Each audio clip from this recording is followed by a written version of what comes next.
I'd like to call to order the regular Planning Commission meeting of Thursday, February 13th. And with that, I will ask for a call to order, please. Commissioner McDonald. Present. Commissioner O'Neill. Here. Commissioner Willander. Here. Chair Felder. Here. Commissioner Bohar. Here. Commissioner Barbos. Here. And Commissioner Larry Barnett. Here. And with that, I will ask Commissioner Larry Barnett to lead us in the pledge, please. To the flag of the United States of America and to the republic for which it stands, one nation, under God, indivisible, with liberty and justice for all.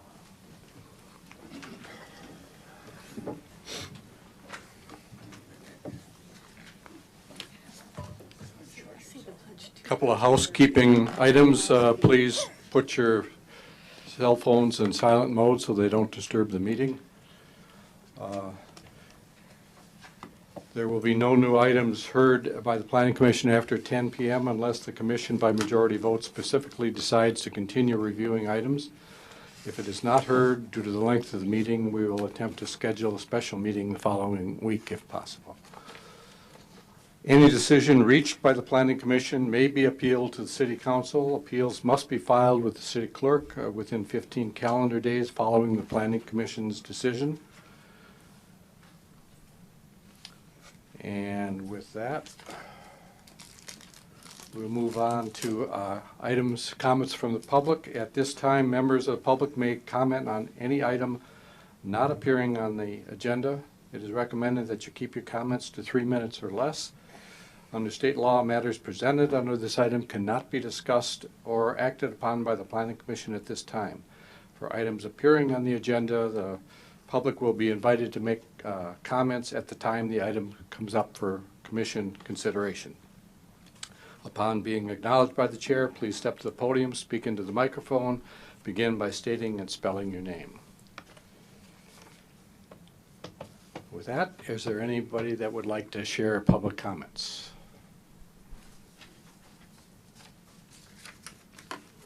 Seeing none, we will move on to the next item, which is review and acceptance of the agenda. Anybody have anything they want to do to the agenda?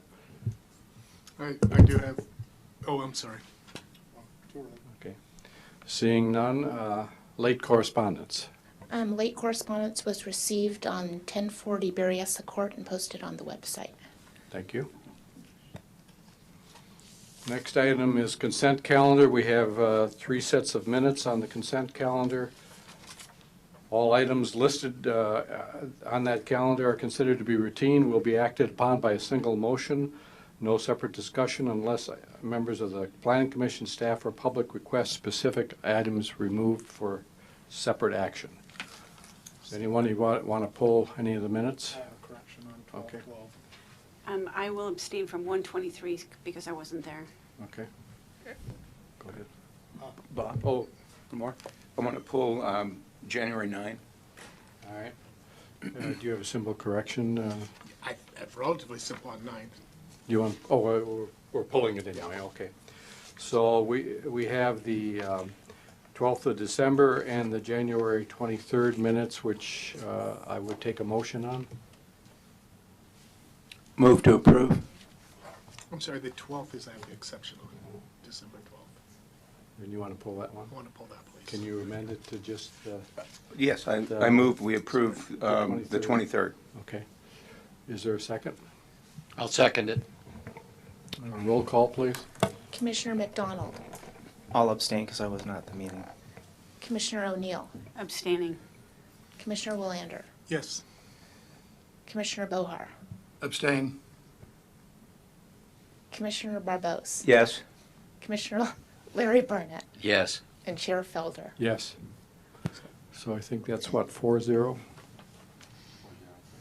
403. Okay, let's go to the December 12th minutes. Do you want to start working on that one? Yes, I have comments on that, and that would be on the second page of the minutes, or what is page 5 of our packet, and it's under item 7.2 under my motion. And the motion was to approve for the tent extension, but it was not to drape the tent into the landscaping on Andrews, but it was to drape the sides of the tent inside the fence. So that's the correction I'd like to ask be done. Any other comments on that one? Take a motion to approve those minutes. Move to approve. Second. Roll call. Commissioner McDonald, I approve. Commissioner O'Neill, Yes. Commissioner Willander, Yes. Commissioner Bohar, Yes. Commissioner Barbos, Yes. Commissioner Larry Barnett, Aye. and Chair Felder. Yes. Motion is unanimously approved 7-0. Okay, let's move on to the 23rd of January. Or It's the the 9th. it's the 9th. It was the 9th, wasn't it? Yeah. I'm sorry. My request on that, let me find it just a second. It had to do with the tent for the Walt Wines. We approved the permit, but I think this should say the date at which their permit expires, and it does not. And I was hoping one of my fellow council members would remember I think it was the end of February, but I'm not. I believe we said March 1st. March 1st, Yep. yeah. So I would like to amend the minutes to provide for an expiration of that permit on March 1st.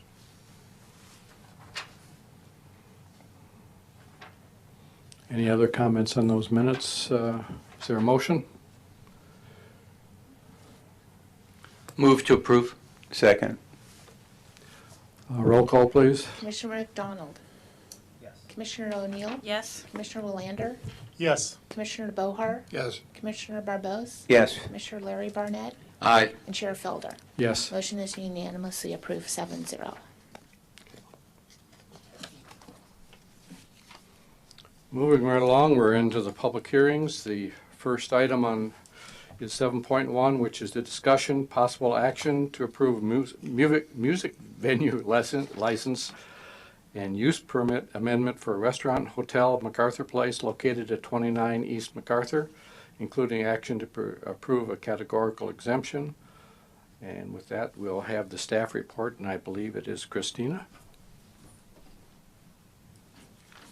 Thank you so much. This is a continued item that was originally before the Planning Commission on November 14th of 2019 and was continued to January 9th and is before you tonight for consideration of a use permit amendment and modifications to the music venue license that was approved in November. This is for the MacArthur Place Spa, which is on 29 East MacArthur Street. The project site is a 5.1 acre site that's bordered by Broadway to the west, East MacArthur Street to the north, and Nathanson Creek to the east. It's currently developed with the 64-room hotel, meeting venue, restaurant, and spa. It's located in the Broadway corridor and is zoned for mixed-use development. The current project doesn't include any physical changes to the site. It's to amend the music venue license that was approved in November to allow for outdoor music and to extend the curfew for indoor music till midnight, where currently it's at 10 p.m. And the use permit amendment is required as the 2018 use permit prohibits outdoor music. So currently the request is for 2 indoor locations at the barn and the Knowledge Center. Those are currently allowed with the 2018 use permit. And the request also includes 4 outdoor locations. Indoor music would be limited to 4 events per week, and outdoor music performances would be limited to 2 events per week. All music events would be monitored by staff for compliance with the code and specifically the noise ordinance, as well as guest safety. The indoor locations include the barn, and the request is for music being allowed between 8 a.m. and 12 a.m. 7 nights per week. The music performances are generally ambient dining and drinking background music for the general public and hotel guests. And the Knowledge Center is also a location where there's currently allowed music events, and the request is really to just extend it from 10 p.m. to 12 a.m. And DJ karaoke and other events are allowed inside but would not be allowed outside. The outdoor locations include 3 areas. One is east of Building C and south of the barn. These would be really small groups of musicians, 1 to 5 maximum. Typically it's 1, 2, or 3. The proposed hours are 3 p.m. to 10 p.m. Monday through Friday, and 8 a.m. to 10 p.m. Saturday and Sunday. And as I mentioned earlier, some of the prohibitions on the outdoor music would be DJs, karaoke's, or other kinds of dance music. And the music is typically offered in conjunction with, it's like a background ambient noise for existing ongoing events. And here's a site plan showing the proposed locations. And just to recap, the music venue license regulations were enacted in 2012, which included amendments to the development code to allow music venues in the proposed mixed-use zone. And the music venue license runs with the operator of the venue rather than where a use permit runs with the land. So that's really the key distinction.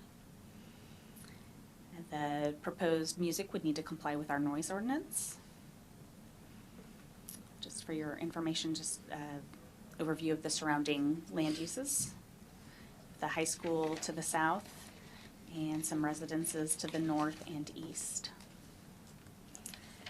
Before you right now are the conditions of approval from the use permit that allowed the expansion of the hotel, and I just want to direct your attention to 3, where is it? Basically the prohibition is where outdoor music is not allowed, and so that's really the big change that's before the Planning Commission tonight. Before you are the use permit findings of approval, as well as the music venue findings of approval. And there are 2 conditions of approval in the staff report, and the reason for that is that the use permit runs with the land and the music venue license runs with the vendor. So in case there's a change, it just simplifies things in the future. Are there any questions? Well, first of all, let me say there are a number of inconsistencies between the staff report and the 2 sets of conditions in terms of hours and some other things. So I don't know if we want to clear those up now and get it straightened out or not. Yeah, I can definitely comment on the music venue license. It says 12 p.m. and that should be 12 a.m. Okay, and there is, in the music conditions, there's no restriction on the number of outdoor performances, whereas in the staff report you say it's limited to 2 times a week, so I'd like that added to the condition. Okay. I would also like to, and also the times, the times are different for weekdays and weekends, and that is not reflected in the conditions right now. I think at some point we would like to discuss the time on the weekends. I don't know if we have to do that right at this point. Does anybody have any other questions or comments on that? Go ahead, Steve.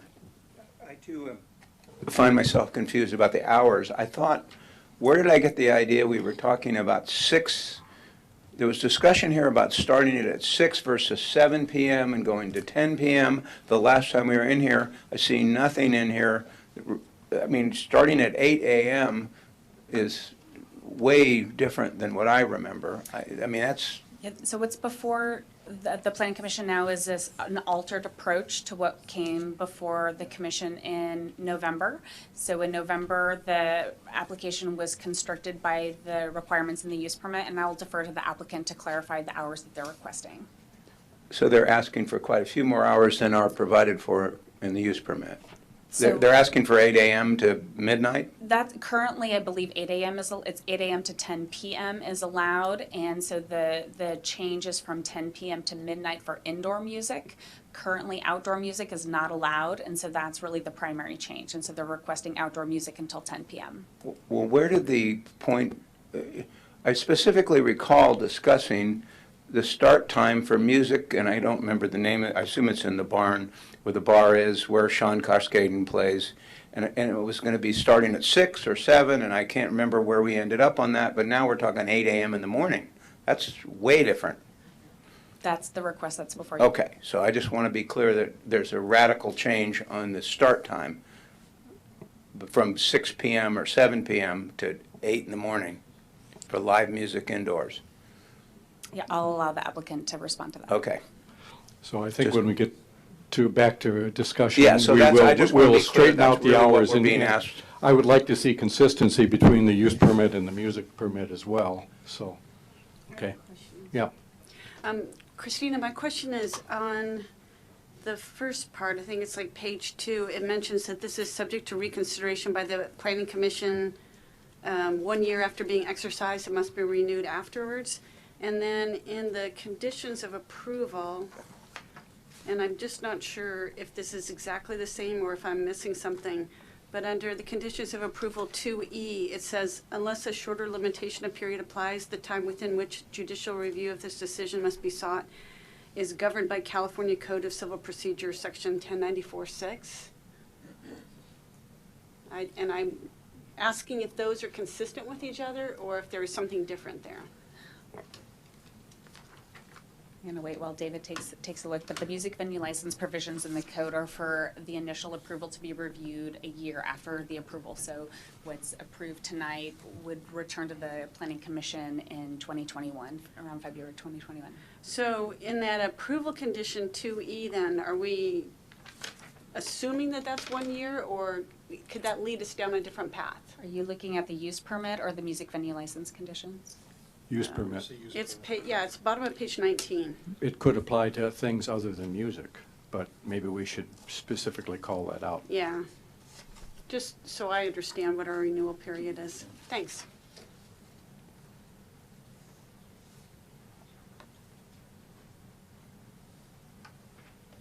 We'll get back to you on that in just a minute. Okay. Any other questions? I had some questions about, I guess, the enforcement of the ownership and change if ownership occurs, and then also the people that would be performing on site. So my understanding is that if there's a change in ownership, then there's a renewal for the music permit and also the music venue license. Is that correct? Correct, so that's just one application for the music venue license, and then the use permit runs with the land. So the vendor, if it changed or the hotel changes hands, would need to come in for a new music venue license. So there's an annual business license probably that needs to be approved. So is that something that you would want a condition, or is it just something that would be natural, or would it be important to have it as a condition of approval to make sure that every year they're coming in, they're getting their business license, and we're knowing that there's no change in ownership? I think that's a business license is a pretty routine procedure for businesses. Maybe it might be helpful to just add it as a condition of approval that they need to obtain it, and there might be like a timeline, say like, if we approve it on February the 13th, that it's like every February or whatever, each year or whatever. The second thing has to do with the performers, the people that are actually working on site. Do we or would we require that anybody that's working on the site require a business license to say, for example, be a band or do karaoke or something like that? Yeah, I'm not a business license expert, but my understanding, maybe Christina can respond, but my understanding is that everyone who works in the city of Sonoma is required to get a business license. So I'd like to see if we could add a condition requiring that anybody that is in conjunction with those licenses, that they make sure that they have the appropriate licenses, business licenses with the city. Thanks. I guess I have a further comment on those duplicate sets of conditions regarding music. I think I would like to see a modification to the use permit conditions that would refer to a music license as opposed to trying to duplicate in some sense the language, because I think that's just going to lead to confusion down the line. So rather than having item 5F talk about amplified music and going through the locations and the hours and everything else, I would like to have that revised to something about music is subject to a music license or something of that sort. Does that make sense? Okay. Other questions? Just a comment, Mr. Chair, if I can. I just Yep. looked up that California Code of Civil Procedures, and There are smarter people in this room than I, but this is with respect to the indemnification requirements that we place upon an applicant to hold harmless the city. And this particular one, 2E, is talking not about appeals or things like that. It's talking about how, if there is a claim, that the applicant will have a certain period of time to petition for a writ of mandate. So this is not relating to the year that you put to a use permit, things of that nature. Further questions? Seeing none, would the applicant like to present anything on this item?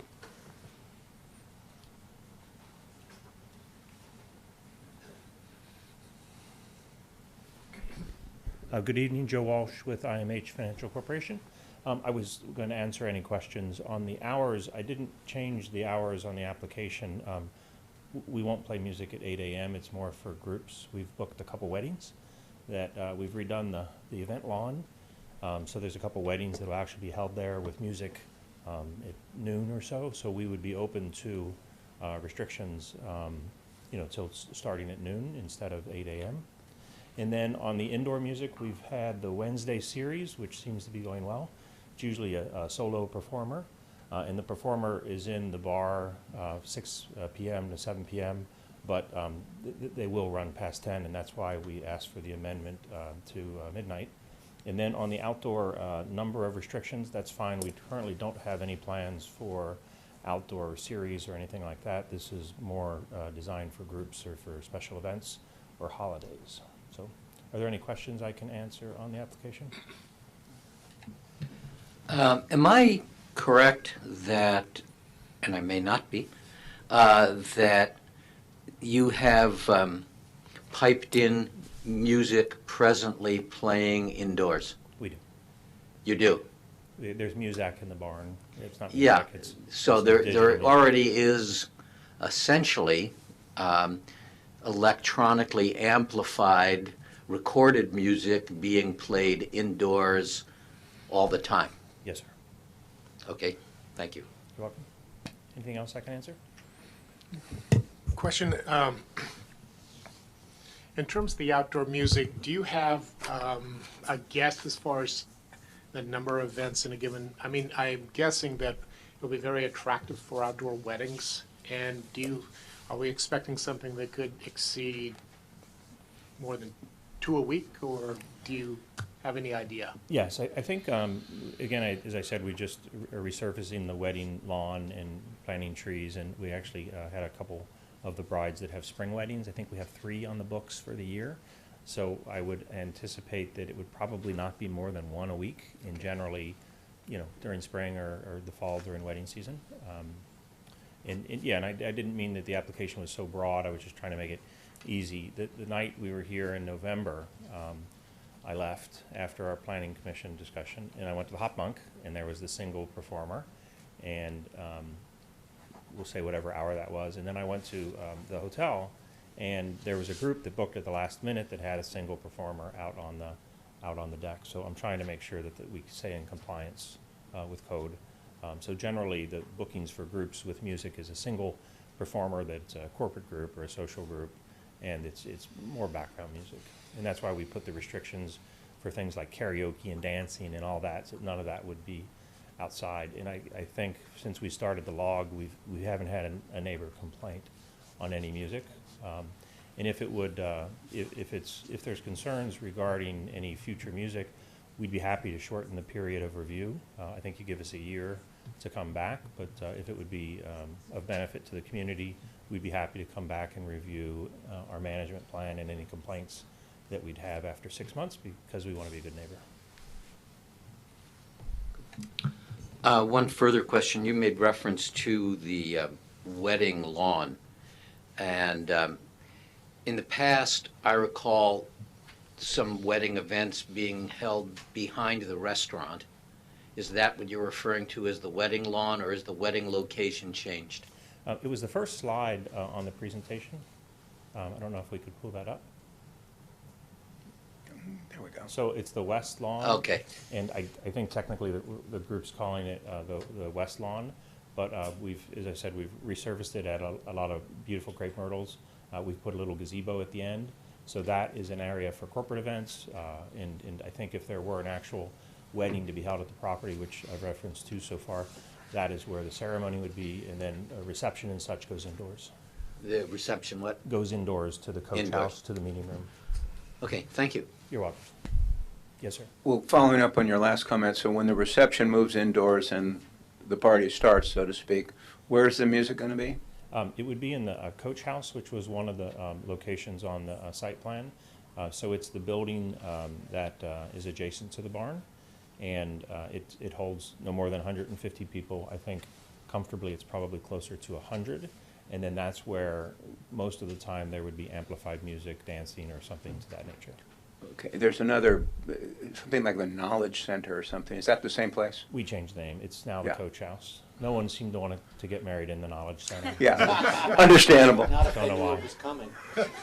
And it was a coach house, so. Okay, so the We Knowledge paid a lot of Center money. in the application is the Yeah. place where the wedding reception parties are going to happen. Yes.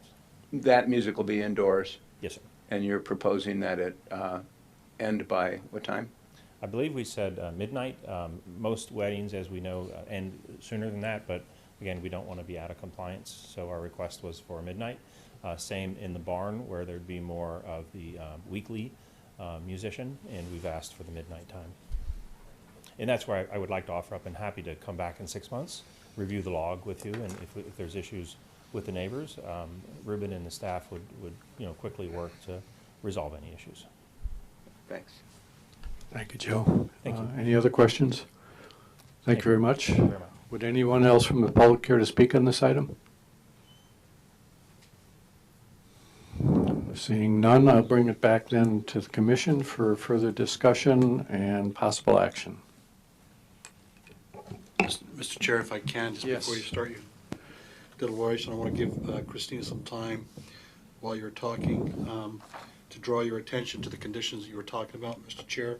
Yes. The use permit on page 26 of 238, is that the best way to reference it for you? If that's correct, page 26 of 238, condition number 5 of the use permit, paragraph F is where we have the amplified music limitations. And then on the MVL, it's condition number 7 on page 32 of 238. And then you can kind of just look at the two of them and decide any possible changes that you want to make between the use permit conditions and the MVL.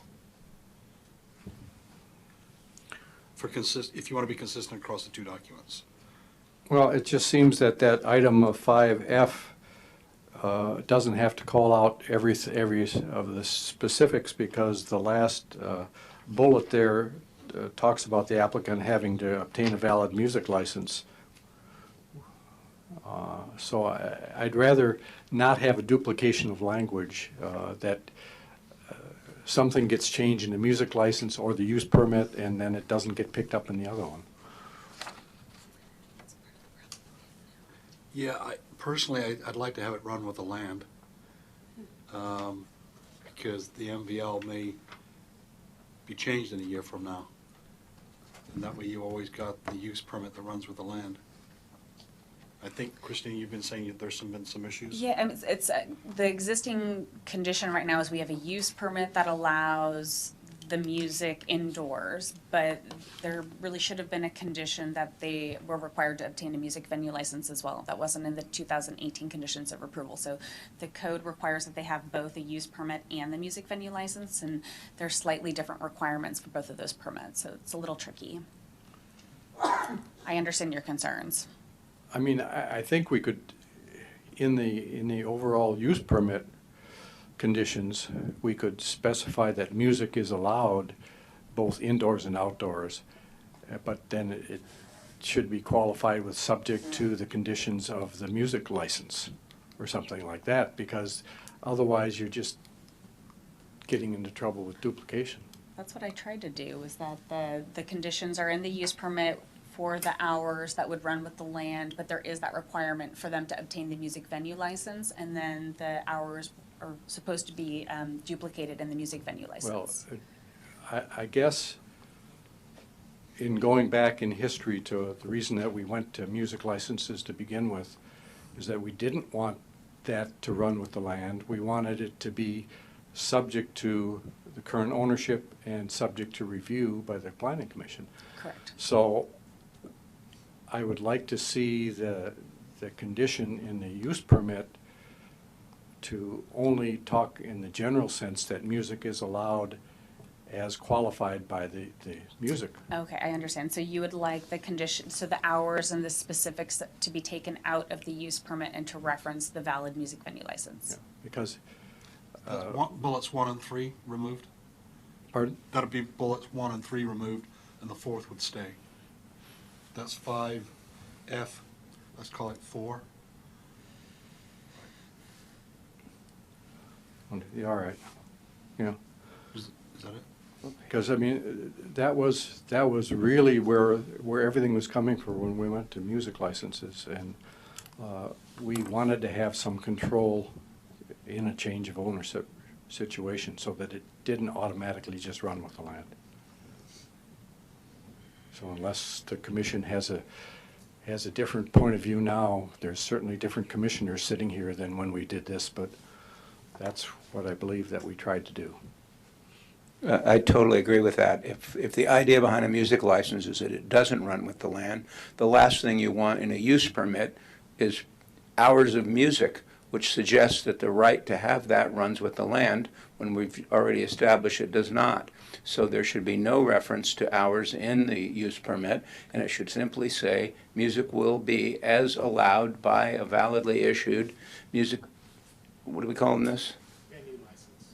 Music venue license. Music venue license, and then if at some point in time the hours get tweaked in the venue license, you don't have to do anything to the use permit. So one could argue, supporting your theory, that if there is no music venue license and it's not allowed in the use permit, you can't do it. That's right. There you go. Okay, we're with you. Now, does this also mean that the conditions of approval have to be updated? Because Yes, they, that'd be 5F. Well, Bullet that points. is part of our decision-making process tonight, is that we are modifying the conditions of the use permit. okay. I had some other comments. First of all, given the fact that indoor music is already being played and electronically amplified through speakers, I'm not concerned at all about whether the music that's played indoors is live or recorded. To me, it's 6 of one, half dozen of another. I'm not sure I heard Mr. Walsh clearly about the starting hour. I thought I heard him say, with regard to midnight, he didn't want to be out of compliance, but I believe I heard him say that it was unlikely anything live music was going to begin before 8 a.m.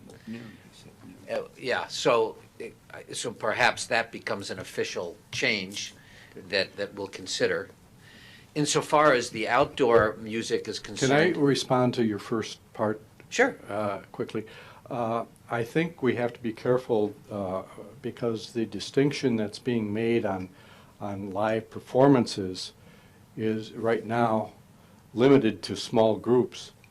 And if we said it didn't make any difference whether there was recorded music or a live performance, that would open it up to a very large performance, which could trigger additional parking issues and everything else. And so I don't want to just broadly dismiss the fact that live performances are the same as recorded music. Okay, I understand your point. We'll have to think about the language that pertains to that, but the hotel is limited to the number of guests allowed at outdoor events. That would obviously include not just hotel guests, but members of the public. So there is a self-limiting factor here in terms of the total number of people allowed on the property at an event. I think that at this point it refers to 150 people as the maximum. So I'm not sure if the concerns about additional parking and people coming will pertain any more than the already existing limitation of 150 people on site. So that's something else that we can talk about. With regard to the outdoor music, the now referred to wedding lawn is encircled entirely by buildings on the site. It's on the western portion of the property, which is furthest away from any residential uses. It backs up on the high school, and otherwise across the street is the truck and auto lot. And so I'm really not concerned about, overly concerned about the music invading the neighborhood in that particular location. And unless I'm mistaken, the greatest vulnerability for outdoor noise would be music outside of the barn, like on that deck and behind it or something, where you actually could get some reflected sound into that neighborhood to the east. And so that's the only area of concern that I might have about outdoor music. Well, there's a huge difference between piped-in recorded music and live music. To somebody that has played in bands and goes to a fair number of concerts, I can absolutely assure you it is night and day. Sitting in a bar with a little music coming in over the top is a far cry from sitting in a bar with a band playing. It's just, I mean, it's just not the same thing. So I don't think we need, I think we should treat them differently, and if they want to play music through their speakers, I don't think we're trying to regulate that. What we're trying to regulate is live music, and that is much more impactful both on the neighborhood and the surrounding areas. So, and the other thing about the outdoor music, there's 4 locations here, so they're not all on the same side of the property. So I would I think we should be mindful of just a uniform standard of hours for the outdoor music and the indoor as well. They don't need to be the same. I think the indoor can go later. I thought I heard Mr. Walsh say starting indoor at noon and then he'd like to go to midnight. And since this would get reviewed, I'm actually okay with that on the indoor music on the initial period to see how that goes. I feel like the outdoor music, and I'm still kind of, I apologize because he told me, maybe somebody else, I forgot to write it down, but what the proposed is for the hours of the outdoor music. Noon to 10. Well, there's some inconsistency, but I think in one place it said from 3 to 10, another place it said 8 to 10. So I think we should say what we want it to be, and it certainly, to me, I don't think we should, during the week it was supposed to be from 3 to 10, and weekends from some other earlier time to 10. Mm-hmm. And if we want to have that distinction, that's fine. I don't really, again, I think this was kind of a trial basis to see how it goes, and if we're getting a lot of neighbor complaints, when it comes back, it'll get changed. But I'm okay with those hours as proposed for the outdoor. And which hours are they? Noon to 10? Noon to 10. Okay. Go ahead. I'm happy to hear Joe say that he's comfortable with reducing the hours, because having lived near the ball field and how noisy it gets on the weekend mornings, it's disruptive. So I think if we can go with no music starting indoors or out before noon, starting and then ending times, outdoors 10 p.m. and indoors going to midnight, I'm okay with the 1-year review rather than doing a 6-month review. You've been great neighbors. You've been very responsive. I expect that will continue. I will be curious, Christina, there's got a procedure for neighbor complaints and how we assess that information and when it comes in so that we have the review. And just to make sure that you understand what that is and we understand what that is. And I think renaming the Knowledge Center to the Coach House was smart. That shows knowledge. Thank you. I just have a question for Christina.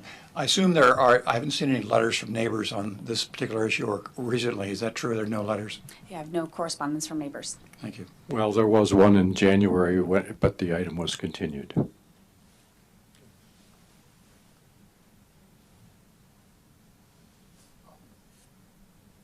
Yeah, so since we're talking about modifying conditions of the use permit, I wanted to see if we could consider adding language specifically to require that the owner obtain a yearly business license, and then also for the music venue license, the performers also receiving business licenses, so we can make sure that we're keeping track of the performers and that they're also getting the necessary permits.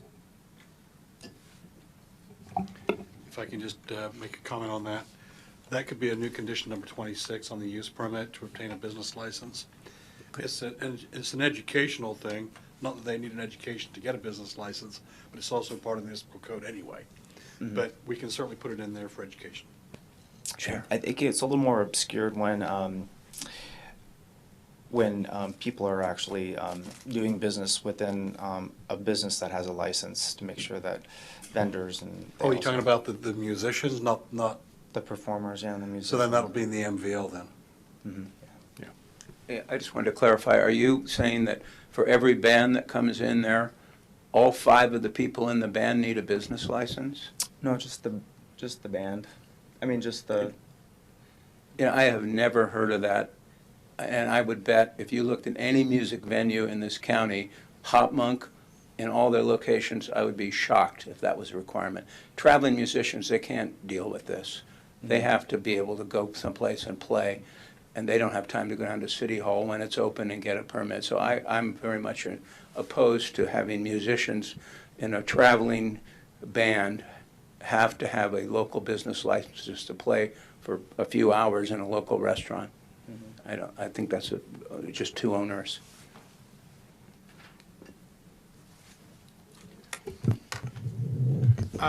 Couple things. I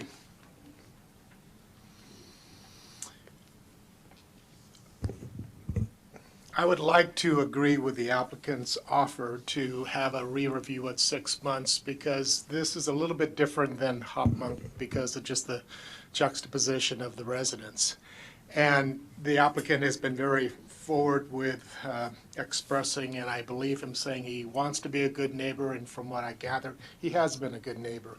But I think it is also prudent on our part that there be a process. And I would suggest that the 6-month review could be actually an administrative review, with the understanding that there hasn't been any formal complaints or anything that might suggest that the use of the license had not been adhered to under the conditions. And that way, it kind of allows us to recognize it's a little unique setting that the applicant has offered it. But I also don't think it needs to come back before the commission until a year. And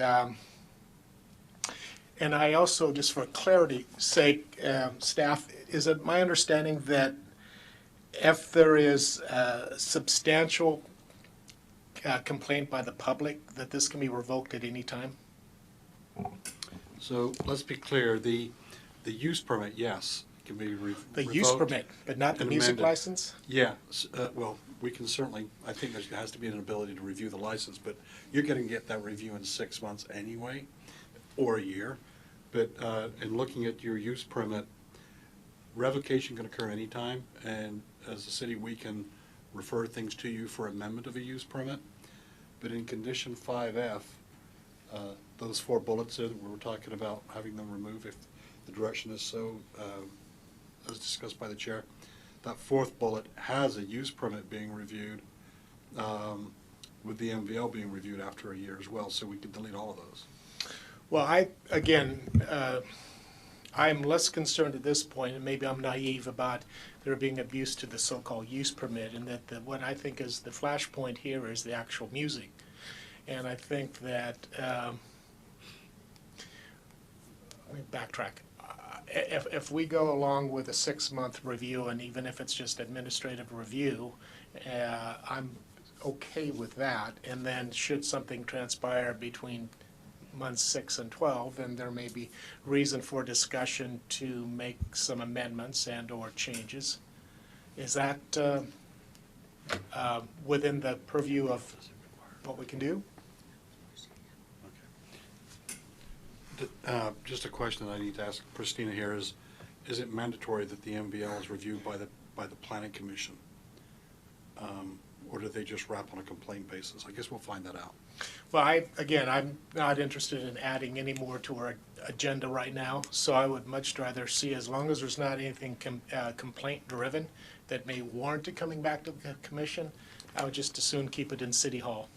I'm trying to see if it mandates that it comes back after a year, regardless of what the commission tries to do. So beyond that, It's my recollection that it was mandated. That's what I'm thinking, but I want to check. again, I'm pretty well comfortable with the direction we're headed. Does anybody want to try to craft a motion? I'd like to make a motion that we pass this resolution for the music venue license with the amendments to the hours so that we would not begin any music before noon. It would end outside at 10 p.m. and inside no later than midnight. I would like to see the review in 1 year to give the venue time to book acts further out, because I'd like to go hang out there on a Friday or Saturday night, and it's gonna take some time to get this going. So I'd rather see it give them a runway to get going on this so they can be successful. So it would be my preference that the review happen in 1 year, knowing that we do have the chance for conversations as well as stopping something if things were to go sour. Can I ask if you want to add to that the revisions to the use permit to delete those items that called specified hours? So and sad. things? Okay. And for the music, Mr. Chair, I can probably help out a little bit. yeah, First of all, you're mandated to review an MVL every year, yeah. which I know hasn't been happening. But anyway. Yeah. So anyway, but you can delete 5F in its entirety, and the others will just be added in sequence. We'll just change the numbers to protect the innocent. And that's on the use permit on page 26. Okay, then item 7 under the music venue we'll change that to be- findings, we have to add the limitations on the number of times for that is permitted per week. Because the staff report and everything calls out twice a week outdoors. Staff report doesn't matter, it's your conditions of approval. Well, that's why I Change. wanted to get it in the conditions. Yeah, so change the conditions on number 7. Yeah. I've already got the piece where it says indoor noon to midnight, outdoor noon to 10 p.m. If you want to change the number, we can do that in 7. Well, you have, item B calls out the maximum per week, and I wanted to add an E, which would also call out the number of outdoor performances, limited to 2 per week. If that's the commission's. Are you willing to accept that as part of your motion? I am. Thank you. Is there anybody that's willing to second this? Can I? Yeah, go ahead. Well, then we'll Discussion. discuss. Yeah. I'll second. Okay. Now you can discuss.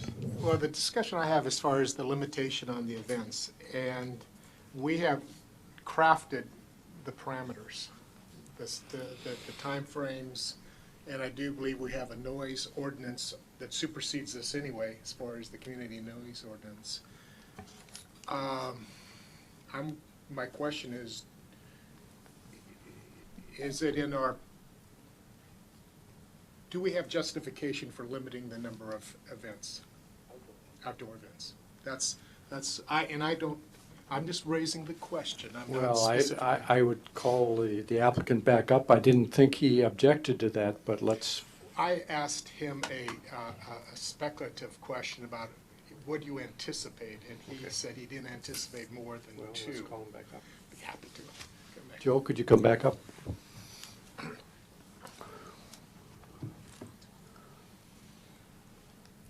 Are you willing to accept a limit of 2 I think- outdoor? Yeah, I think that's reasonable. The challenge is when we have random group bookings that you don't know when they fall.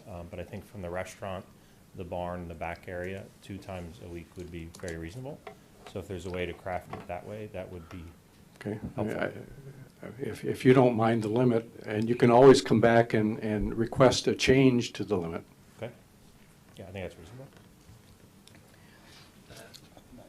I'd like to make just a comment on the things that I brought up for conditions. If the requirement for a business license is required under the municipal code, I don't see a need for being redundant.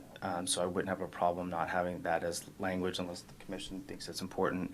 And the reason why I brought up requiring business licenses for artists or musicians was to keep track of the number, because we do have a numerical number of how many people can perform during the week. So if the commission feels that the music venue license itself would be self-regulating, and if there were complaints, there would be more performers than required in a particular time frame, then I wouldn't have a problem with that. It was just more of a matter of keeping track of the total number per week performers. Mr. Barnett? Well, with regard to that last point, even if we required musicians, even more so than we do now, to get a business license, they could be performing in one of a half dozen or more venues in town. You wouldn't be able to correlate the data between business license applications that are a year long and the actual numbers of performances at a given venue. It's not, there's no way to correlate that data that I'm aware of. I think the noise that we can anticipate for outdoor events of 150 people is going to be greater from the laughing, the voices, the talking of the people than it is going to be the music. It's my experience that, this is basically, these are big parties. And at parties, people drink a lot and they get really loud.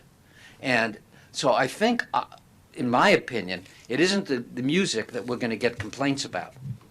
I believe that if we do get complaints, it's going to be because parties get too rowdy and everybody's laughing and shouting and, 150 people, it's hard to play music that can get above the sound of 150 people having a good time.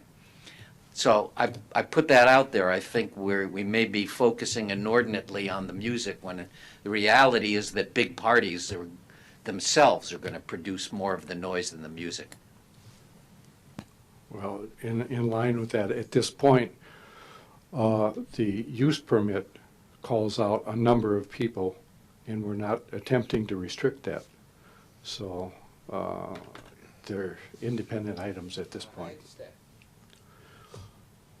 Anybody else? Do we think we understand what the motion is and what the conditions are? Can I just ready? recap them, Mr. Chair, just to make sure we're all really clear? Yeah. So we are deleting condition 5F, all of the 4 bullets. And we are making changes to and that was for the use permit. For the MVL, condition number 7 will be modified to allow for indoor music from noon until midnight, outdoor from noon until 10 p.m., and to limit outdoor events to 2 per week. Okay. And the other things would stay the same. As presently constituted, yes. And I just noted that the number of performers allowed is a maximum of 5, so we won't be having Herb Alpert and the Tijuana Brass Right. performing. Right. All right, if we're ready to go, then let's have a roll call, please. Commissioner McDonald, Yes. Commissioner O'Neill, Yes. Commissioner Wellander, Yes. Commissioner Bohar, Aye. Commissioner Barbos, Yes. Commissioner Larry Barnett, Aye. and Chair Felder. Yes. Motion is approved 7-0. Thank you, Joe. I guess Lawrence will come back later.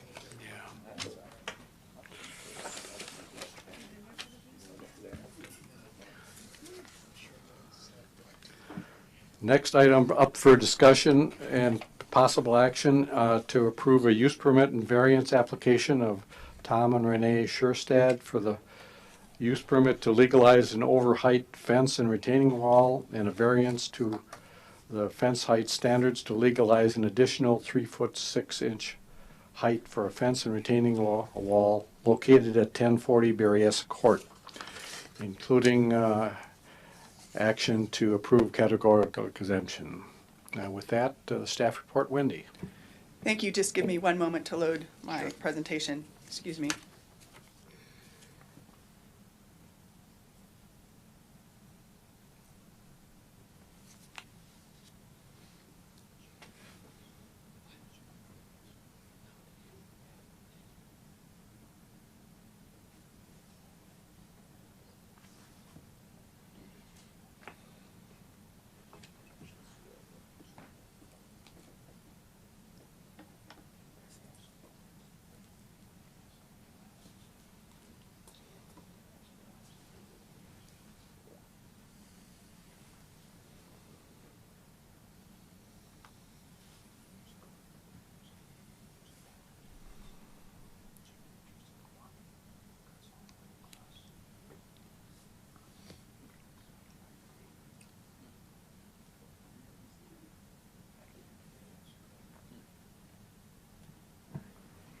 Thank you, Chair Felder and members of the Commission. The project is located on the corner of Berryessa Drive and Berryessa Court.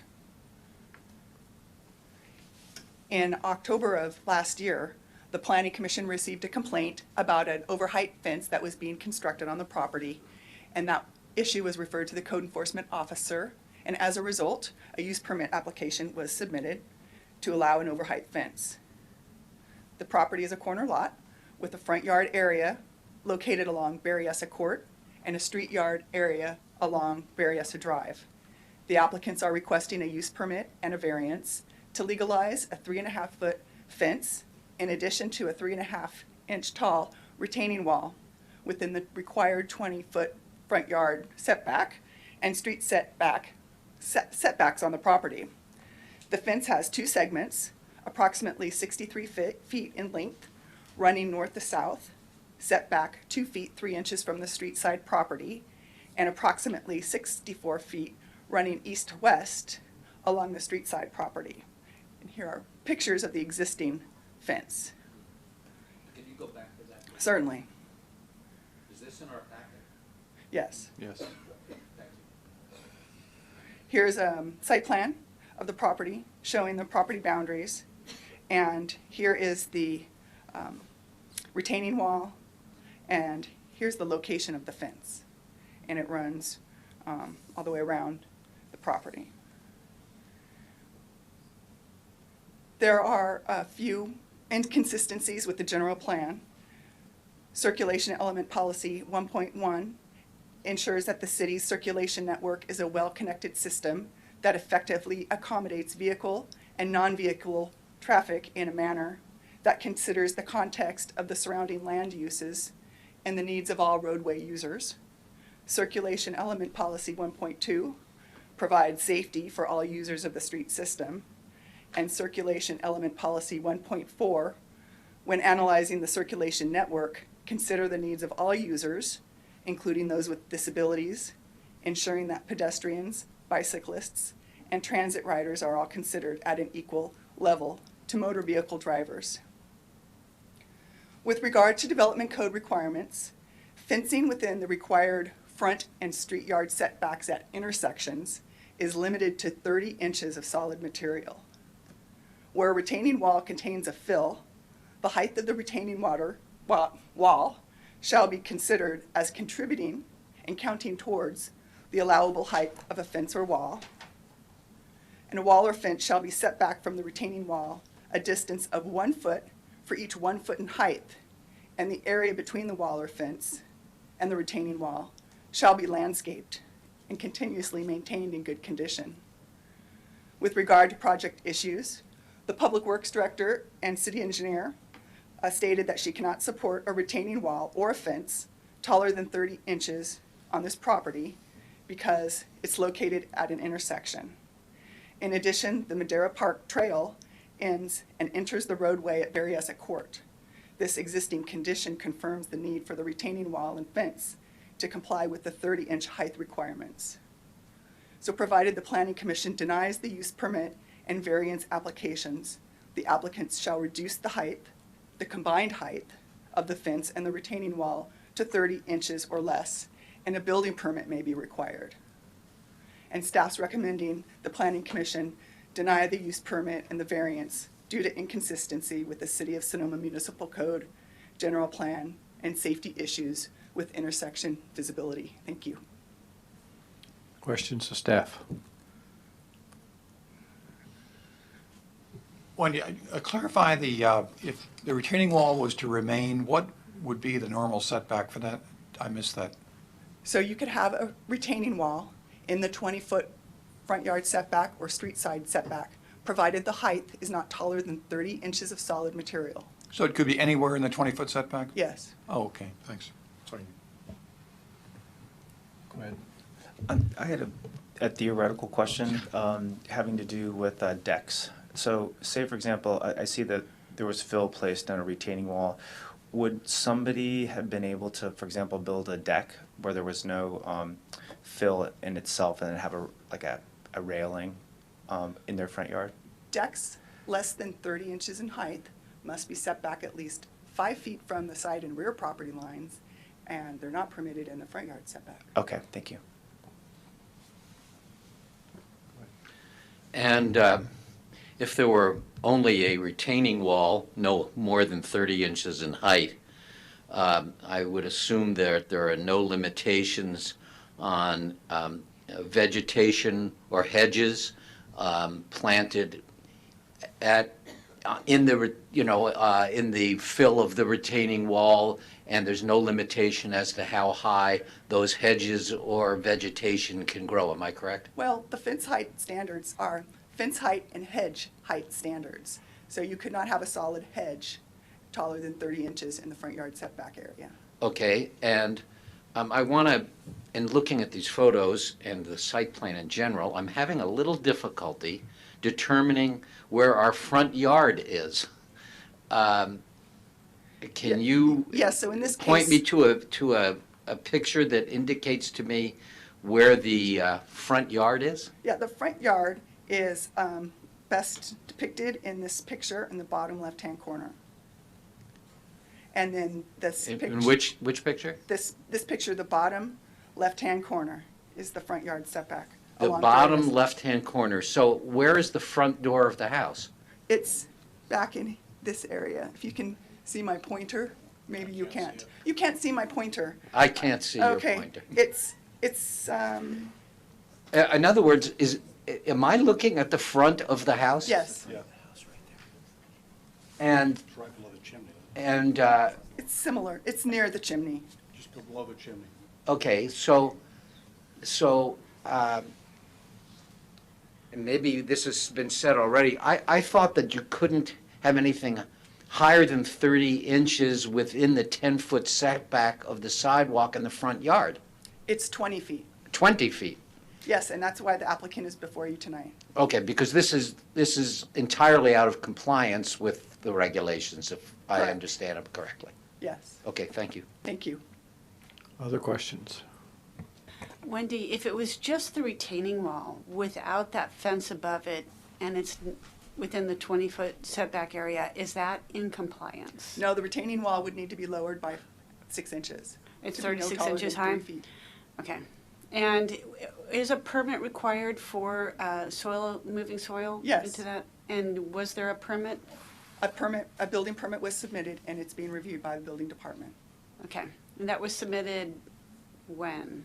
I don't know the date. I believe it was into last year sometime. Okay, thanks. Is that soil already behind the retaining wall? Yes. So, and how high, how far below the retaining wall is the height of the grade now of the fill? Well, the previous grade was at the sidewalk. Yeah. And then it slowly rose up to the front door area. Okay, but you're saying that the fill is at 36 inches too? I don't know. We could ask the applicant. Okay. Yeah. Question, just to make sure I heard you correctly.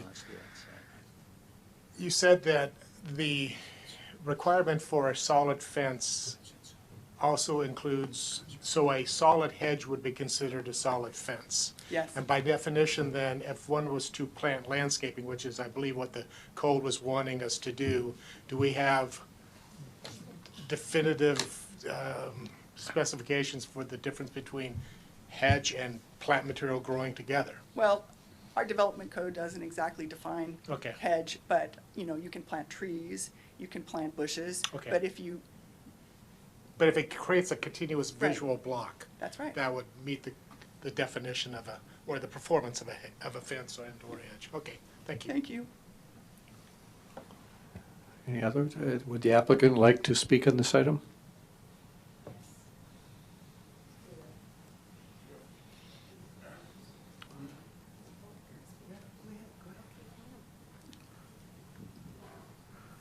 Please state your name for the record. Is this on? Renee Shurstad. Tom Shurstad.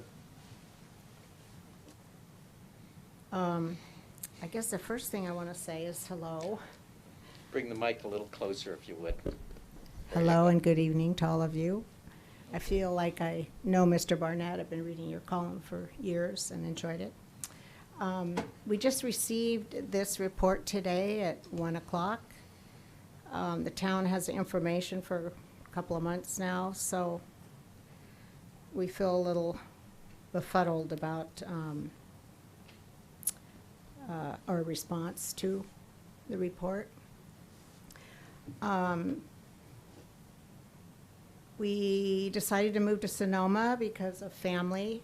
I have a mother here and cousins and a lot of family history here. We had a childhood cabin here for many, many years and spent many happy memories and summers here. We really appreciate this charming town, been spending time here, and we're active community participants.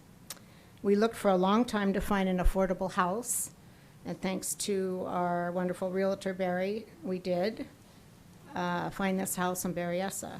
We bought the house, which sits up higher than all of the other houses, like on a knoll. It's got a large lot. The other two houses on the cul-de-sac sit down lower to the street. It needed inside and outside improvements. We did a bit of updating in the house. The exterior was a very unattractive site, a mess with tall wild juniper shrubs and cypress and unkept plants, overgrown, and many of them were high above the windows, higher than the fence that you see. We wanted to create an attractive, usable space for outdoor use, just like all of our neighbors have in their large backyards. All of our usable space is in the front. Our back is very narrow and dark due to our neighbors' unpruned trees that shade us. So we believed we would be able to fix it up and enjoy our front yard, which is behind the fence that you see. And we thought it was more of a planter box. So we have plants coming around the fence that will fluff up, camouflage the planter box / retaining wall. And then within that, we plant more fluffy grasses to then, soften the fence. We also needed to correct serious drainage issues. Water was pouring out onto the street when we bought the house. We had to even out the soil a bit, which we took, it's all native soil from our property. We could walk out of the house and be on a flat surface and not fall down out of our front stairs. And we wanted to place some furniture out for seating.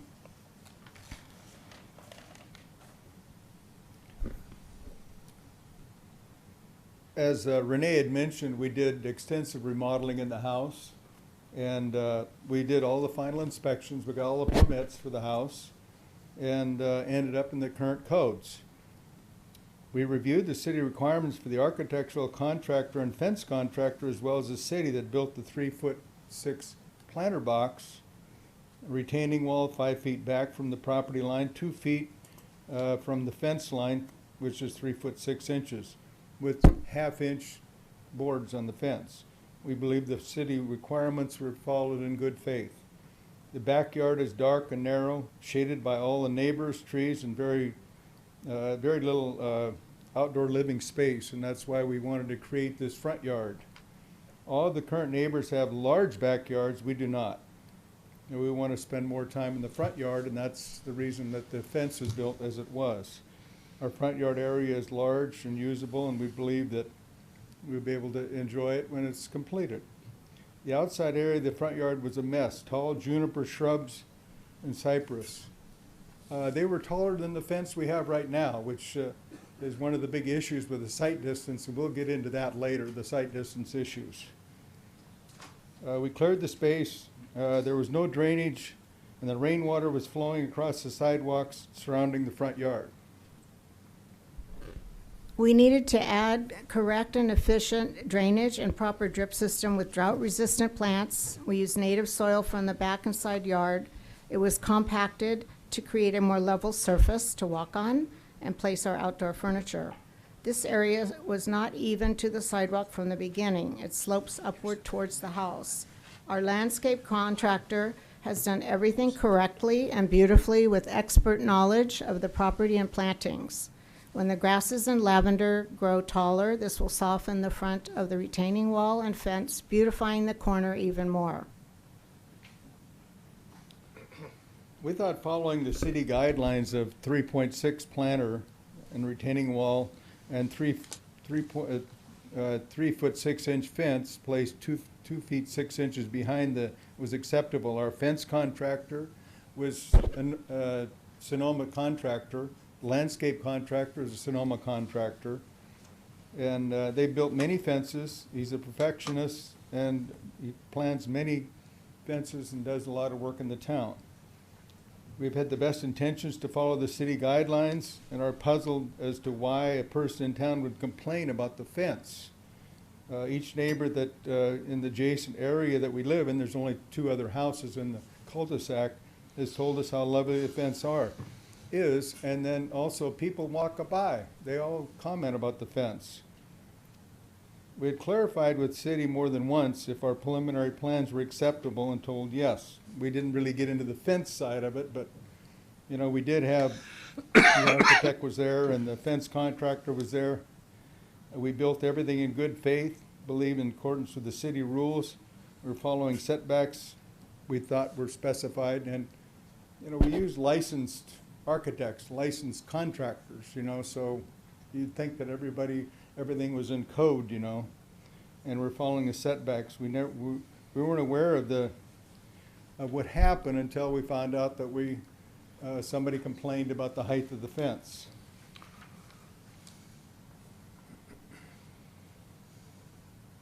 We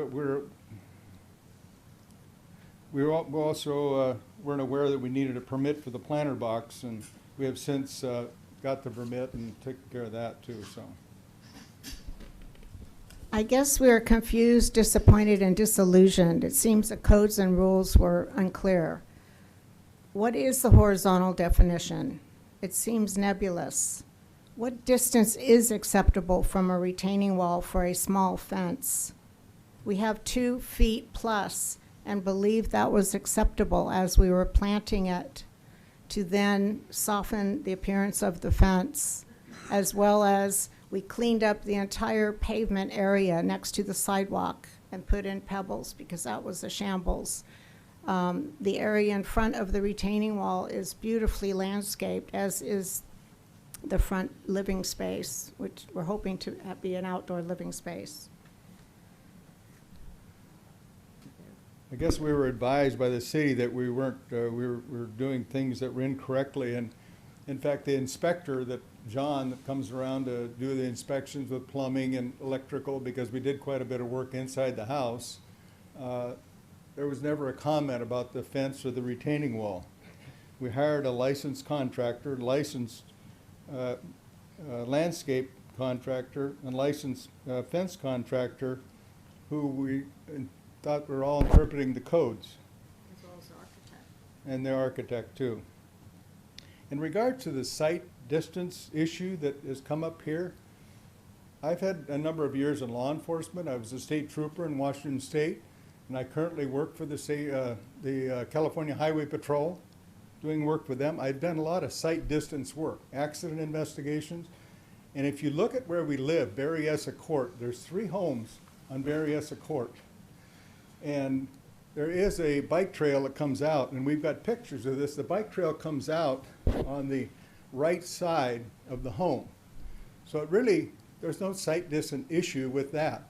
And if you pull out of Berryessa Court, there's a 36-foot street. You've got Evans that comes up to Berryessa Drive, and then you've got La Quinta that comes up to Berryessa Drive in the other way. If a car gets up to 15 miles an hour on Berryessa Drive, it's going fast. You pull out, and I've got pictures of pulling out to the street. There's no site distance issue here. So I'm not sure where the city is coming off with a site distance issue here. There's just none here. So, Photos? yeah, I've got the photos. May we pass these photos to you? These are photos of horizontal and vertical fences that we have taken in the nearby neighborhood. The one on top is essentially built nearly exactly like ours, except their fence is vertical and it's 6 feet high, but they have a 3-foot retaining wall in front of it with some space for plants, and it is a corner house. These are all corner houses that, and built within the past, I would say, 4 years. So, Well, these are pictures of the house that I took today, in fact, in my car. So you can see the Berryessa Drive. I was sitting on Berryessa Drive here. Maybe you can see that. This is Berryessa Drive. This is Berryessa Court. And then here is sitting on Berryessa Court, and I'm looking to the left of Berryessa Drive.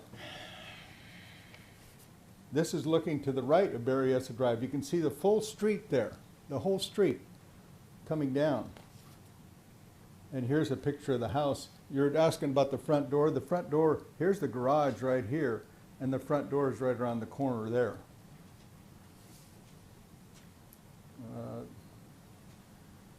Yeah, this is a picture of the bike trail is right in here. In fact, here's where it comes out, right here.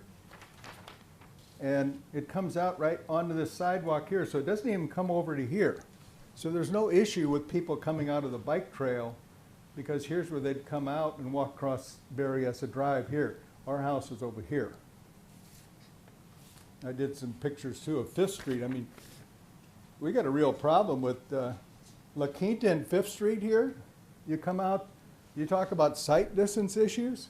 You come out of La Quinta here, and there's moving trucks parked along the street constantly. You can't see. You can't even pull out on the street. These cars are going 35 miles an hour, 30 plus miles an hour down the street. That's looking to the left.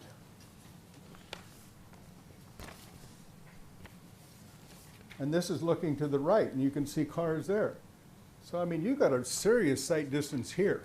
And I've done a lot of work with sight distance, so I'm just not sure where the city is coming from with the sight distance issue with this little Berryessa Court and Berryessa Drive. So that's all we got. Okay, thank you. you want to pass those around, those photos? Yeah. Well, I think it's helpful. You can see. Read all my notes here.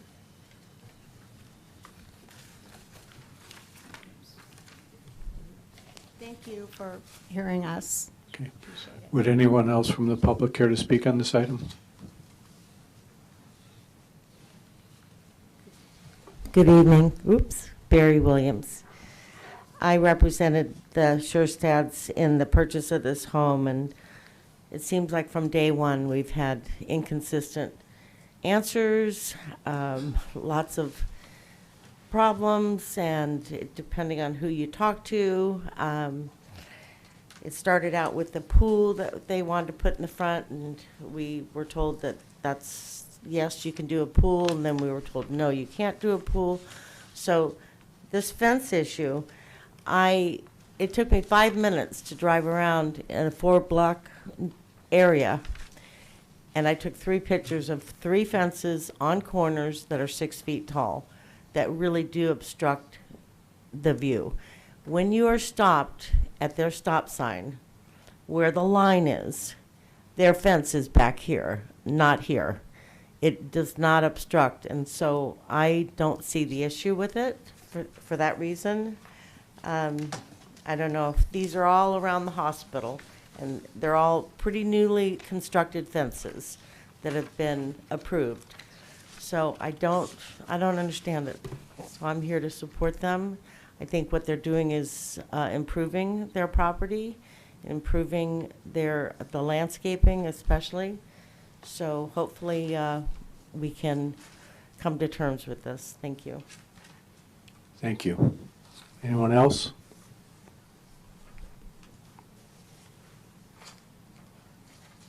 Good evening. I'm Martin Weil. I live at 1035 Berryessa Drive, a neighbor of the Shurstads. I'm really sorry we have to meet this way. I'm welcoming you to the neighborhood. This is not the friendliest of discussions. Very happy that they moved in the neighborhood. They're really doing a nice job with the work that they're doing. The fence, however, is wildly out of conformity with anything in the neighborhood. There are 3 streets really in the neighborhood. There's La Quinta, there's Berryessa, and there's Evans. And they form a little community. There is no fence on any of the streets. And even the community pool has landscaping around it that belongs to La Quinta. There's a public park that's heavily used by children and moms with strollers and dogs off leashes. I don't know if that's against the law, but there are dogs off leashes. And there are people biking, and they come through at a faster rate than people walking. So I can't speak to the safety issue. The fence is really not a little fence, it's a wall. And I think it's demonstrated quite clearly in the photographs. I drove around the community myself, and I did notice there is a solid wall of fences on 4th Street, down from the hospital, 4th Street West, directly across from that block on MacArthur that's being redeveloped. I asked staff at planning. Evidently, none of those fences have received waivers, and I guess they're all out of compliance. There are, in the neighborhood on Manor, directly around the corner from us, 3 fences that are 6 feet tall. They are all surrounding backyards or side yards. They are not running the entire length of the property, and none of them, and all of them have cutouts for corners. There is no fence, even the ones that the realtor was referring to, all stop before the corners so that the safety issue is addressed. But mine is really more of this is an open community. All the houses in this neighborhood, in fact, most of the houses in Sonoma, have open front yards, and that I think is for a specific reason in creating a certain quality of community. And this completely defies that, and I think it'd be a very bad precedent to allow this particular instance. I think actually the retaining wall is lovely. The landscaping they've done is lovely, and I'm sorry they've had to go to this trouble. The rules seem fairly clear to me when I read them. And anyway, I thank you for your time. Thank you, sir. Anyone else care to speak? May I say something? I'm sorry, we have others from the public. I'm Ronald Preston. I live at 730 of the drive. The back side of my house is adjacent to the subject parcel. I was going to speak about the visual aspect of the. Can I ask you to speak into the microphone a little more? Certainly, I Thank was you. going to speak about the aesthetic. I believe the photographs that were shown to the commission don't require any comment from me. I believe my wife would like to speak to some extent about the safety issues. Thank you. Thank you.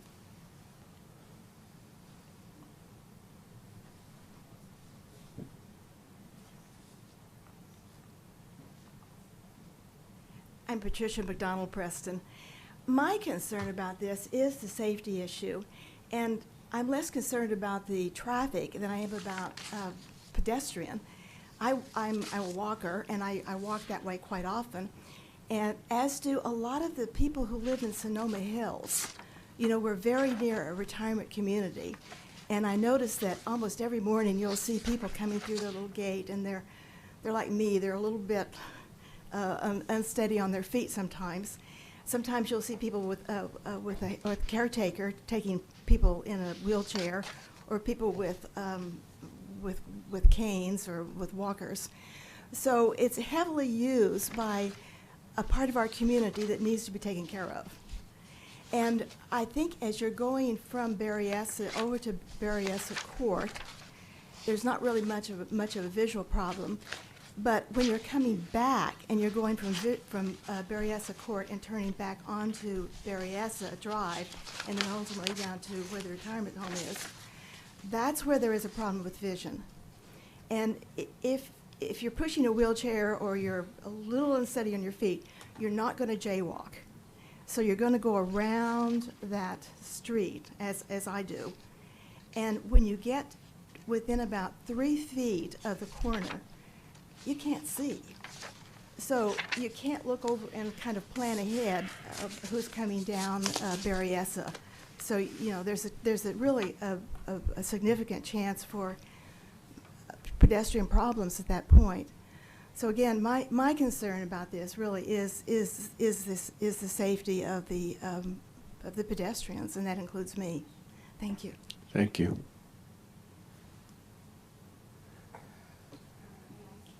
Yeah. You may approach. My name is Laverne Polanco, and I have. Hold the microphone down, Laverne, if you would. There you go. There we go. Laverne Polanco, and I live on 5th Street. So I'm within, I guess you would guess it as a block and 3/4, or maybe 2 blocks from my home to their home. And I walk over there frequently, and I walk around getting acquainted. In fact, we've gotten acquainted with a gentleman who lives around the corner from them. And I used to walk the path with my husband, and we'd go along the creek. And I'm 92 years old, and I have never had a problem with not seeing where I'm going. And if somebody is not able to see, they either have to have a seeing dog or somebody walking with them if they're compromised. And so I don't see where this fear is coming from as far as being able to get around the neighborhood. In my past working years, I worked with elderly people with a lot of the agencies in my community. And I think that this is just kind of overkill about what fear is, because every street, every corner is a challenge for an older person, and I just question how much value this is, not only spending your time, but our time, and the amount of money that it's costing to make amends if this happens. So that's my take on it. And I still drive, So I drive over there, and I often go around the corner and come out on a different, on another street, MacArthur. And I don't see this as a real problem. And it's such an improvement over what was there before they ever got into this home. It just seems kind of foolish. But I do want to thank the committee here that they're concerned about what's happening in Sonoma. I think that it's a lovely little town. I lived here for a couple of years. I'm sorry, but your time is up, if you can wind it up. Yeah. I'm just saying that it's really joyful to see that there's a care here in this community and improving it. And okay. Thank you. That's it. Anyone else? May I just respond to the neighbor's comment? Unfortunately, no. You've had your time at the podium. If the commission has questions concerning the neighbors, we will bring you back up. Seeing no one else approach, we will bring it back to the commission. Yep. Well, I'd like to start on this. These corner properties in Sonoma have historically, they've raised this issue before.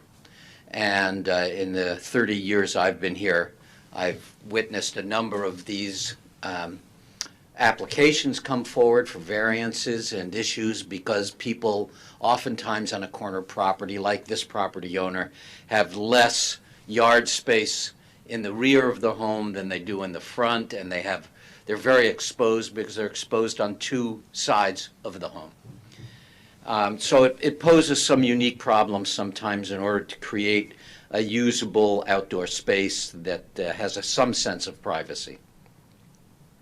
That said, the solutions that I've seen in the past, and this includes when I was on the city council, included essentially defining what constitutes, in the case of a corner structure, what constitutes the frontage and what constitutes non-frontage portions of the property, which is to say a side yard versus a front yard.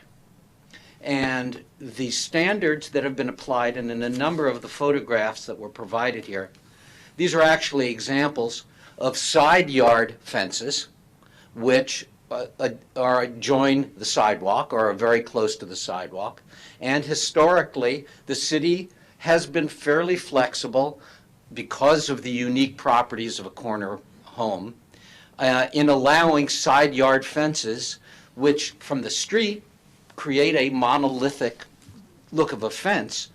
However, the frontage of the street, which is around the corner, has generally not been fenced. And certainly if there is a fence, it's been within the conformance of the 30-inch height. So some of the photos I've seen in here of, for example, over by across the street from the hospital property, those are side yard fences, not front yard fences. Occasionally there's a front yard fence that is built that's out of compliance, but the city operates on the basis of complaint. In other words, things get built in Sonoma, and if nobody complains and the city isn't aware of it through their own inspection process, it happens. When a complaint is filed, the city looks into it, and there's a case on East Spain Street where there was a fence erected at the frontage of the house on the street. In theory, the property owner thought he was replacing the old fence that was removed when he renovated the home. But the reality was he had completely removed the old fence, and so this was a new fence. And ultimately, the city required that fence to come down to 30 inches, which it is today. The general philosophy of not fencing off the frontage of houses with high fences is basically a matter of style and atmosphere. And the basic approach has been that Sonoma doesn't want to appear as a walled-off city, which essentially this frontage fencing creates. It basically walls off the houses from the street, and it creates an entirely different atmosphere on the street and in the neighborhood.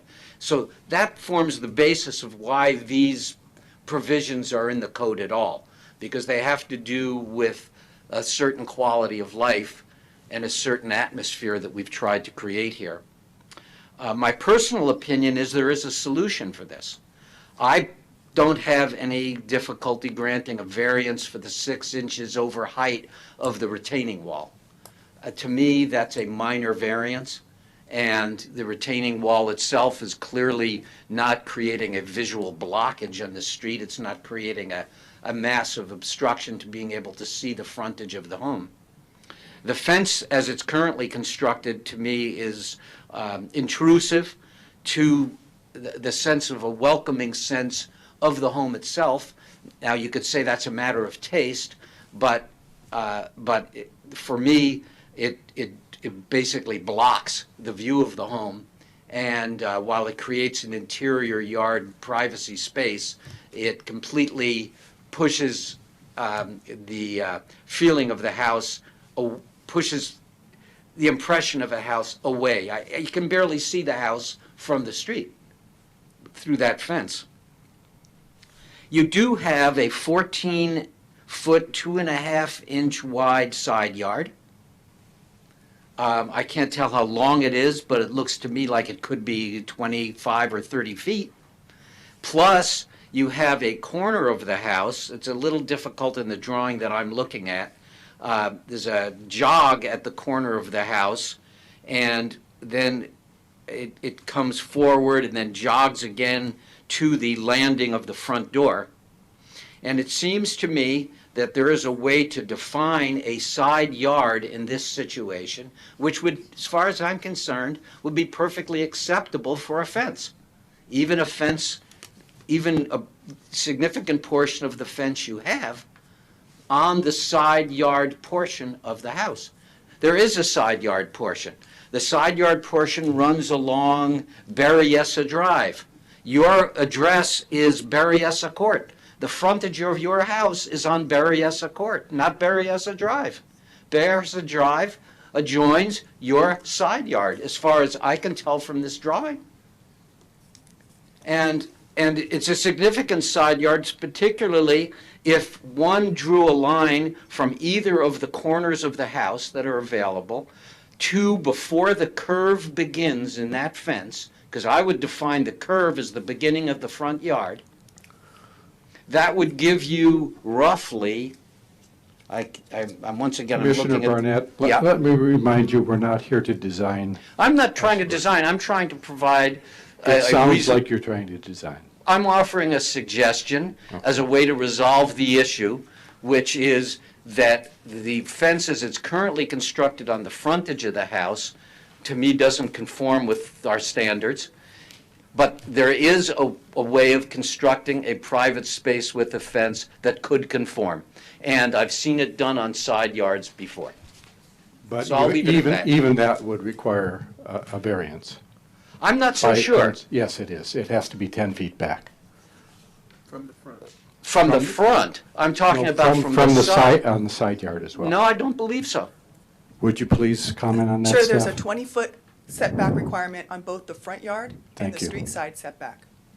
On a side yard? On a corner lot, Yes, the street side setback is along Berryessa Drive. Yes. There's a 20-foot setback there. Also, a 20-foot setback along Berryessa Court. okay, well, so they may need a variance for the side yard. Anyone else care to speak?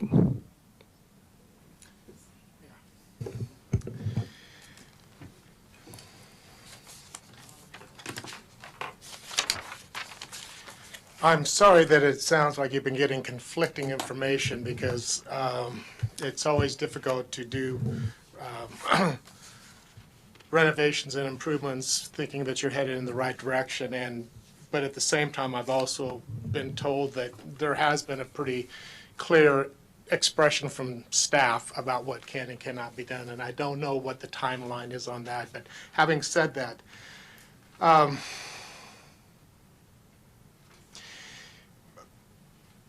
in this particular case, the taking in what I call the context of the neighborhood, I think is what is probably the most jarring aspect of the fence.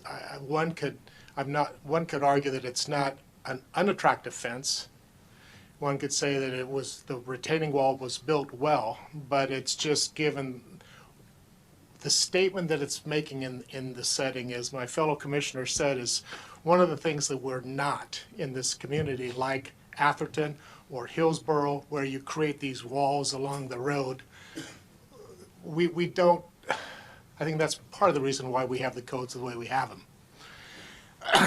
It's unfortunate that your licensed landscape contractor or your licensed fence contractor did not raise some red flags, because unfortunately the history, as I've sat up here as a commissioner, has been such that fence contractors turn a blind eye to things that they should know.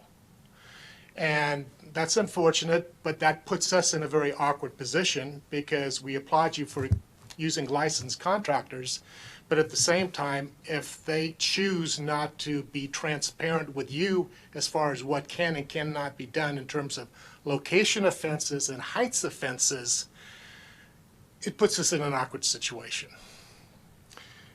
I also am not wanting to be overly critical of my own profession, but I think that the design professional did not necessarily do you the best service in terms of creating what is a maximized outdoor room. Given the price of property in Sonoma, I fully understand the desire to maximize the use of every square foot. I think that is just, I personally would be much more receptive to granting a variance that would have carved out an outdoor room in the front in some fashion, maybe with a combination of elements rather than just a solid fence, giving you a sense of privacy, a sense of separation. But unfortunately, the way this reads is it reads that you have maximized the exterior square footage. And again, I understand why, because it's a desirable to have outdoor space. But it just is sending the wrong message, unfortunately. So, as I've stated on other projects, I don't have personally interest in designing it for you, but I do believe that you could come back with a revised configuration, not so much of the retaining wall, but more of how the front is expressed. And I know you have a bocce ball court on the side, and again, understand why you have it there from a recreational standpoint, but I think that corner could be reconfigured and may not necessarily meet everything to the letter of the law in terms of a 20-foot setback both side and front, but I think you could come back and do something where you still are able to create an outdoor space that gives you a sense of pleasure and use in the front. And again, I fully, although I did not go into your backyard, it was quite evident that you do have a backyard, but that it is indeed facing north and quite shady. So again, I'm sympathetic and totally understand why you did what you did. But unfortunately, in this community, in this context, I do not feel comfortable with it as it was currently built, but would be open for coming back with something that, in my humble opinion, would be a little bit more, sit more graciously on the land. So those are my comments. I went over and took a look at your property, and I noticed that you really didn't have there isn't really a backyard that you'd want to spend much time in, so I totally get why you did what you did, and a south-facing yard is the best. You can use it all times of day. You get nice sun. You can grow things out there, and I just think that the Commissioner Wellander's comments are ones that I agree with completely. I don't think there is a sightline issue, and I disagree with staff on that. I went over there, I sat in my car, I drove around, I walked all around, and I didn't see an issue with that. But there is no stop sign on Berryessa Court, but you've only got 2 houses behind you back there, and it's hardly what I'd call a high traffic area. You can see right over the top of the retaining wall. I would also have no problem granting a variance to keep the retaining wall as it is, so you don't have to tear it out, you don't have to lower it. But I'm not in a position to agree to any a variance for the fence as constructed, and I think you could do a lot better. And it's difficult when you drive around town. You see fences, you see you see things that I was unaware till I heard tonight that the city enforces hedge restrictions. We have some pretty monstrous hedges around this town. But you could easily create the outdoor room that you need and want with some other elements, some plantings, some trellises, and some other things that a good design professional could put together for you. But and I'm also sorry for you that you did not get good advice going into this, and the design professionals and contractors who work for you, in my view, did not do their job. They should have known these things, and they obviously didn't. So I'm in a position to grant a variance for the retaining wall, but not for the fence. And would encourage you to come back and look at what you can do with the side yard. And as was stated, you're more likely to get some more flexibility from the city on that than blocking off your front yard with a high fence. But you can do that with planting and some other things. I have a question just quickly of staff. If we're talking about 6 inches on the retaining wall, is that under the definition of an exception rather than a variance? Yes. So, I mean, that's less onerous to grant that. Yes. Thank And the you. findings are easier to make. Yes. Anyone else? A staff question. Is there any requirement for design review to supervise the finish on this retaining wall if it remained there? Only if conditioned by this commission. By this commission? Yeah. Okay. First of all, I have to say, I thought it was really creative. I go to a lot of houses. It never would have occurred to me that you could put a retaining wall and flatten it out and make this large yard. So I just have to commend that, because that's really clever. And I'm going to look at properties a little differently now. So I appreciate that. And I do understand the need for a larger yard and the south-facing. But the lot you bought was this lot. So we have to go with what's there. And I would have to say that I went over there today too. I think people must be wondering why all these people are wandering around the neighborhood. The other thing that matters a lot to me is the neighbors, what the neighbors have to say about it. You know, how do they feel? And I think when you go into construction, it's always a great idea to start with your neighbors, talk to them about what you're doing, get them involved early on. I think it really helps an awful lot in the process.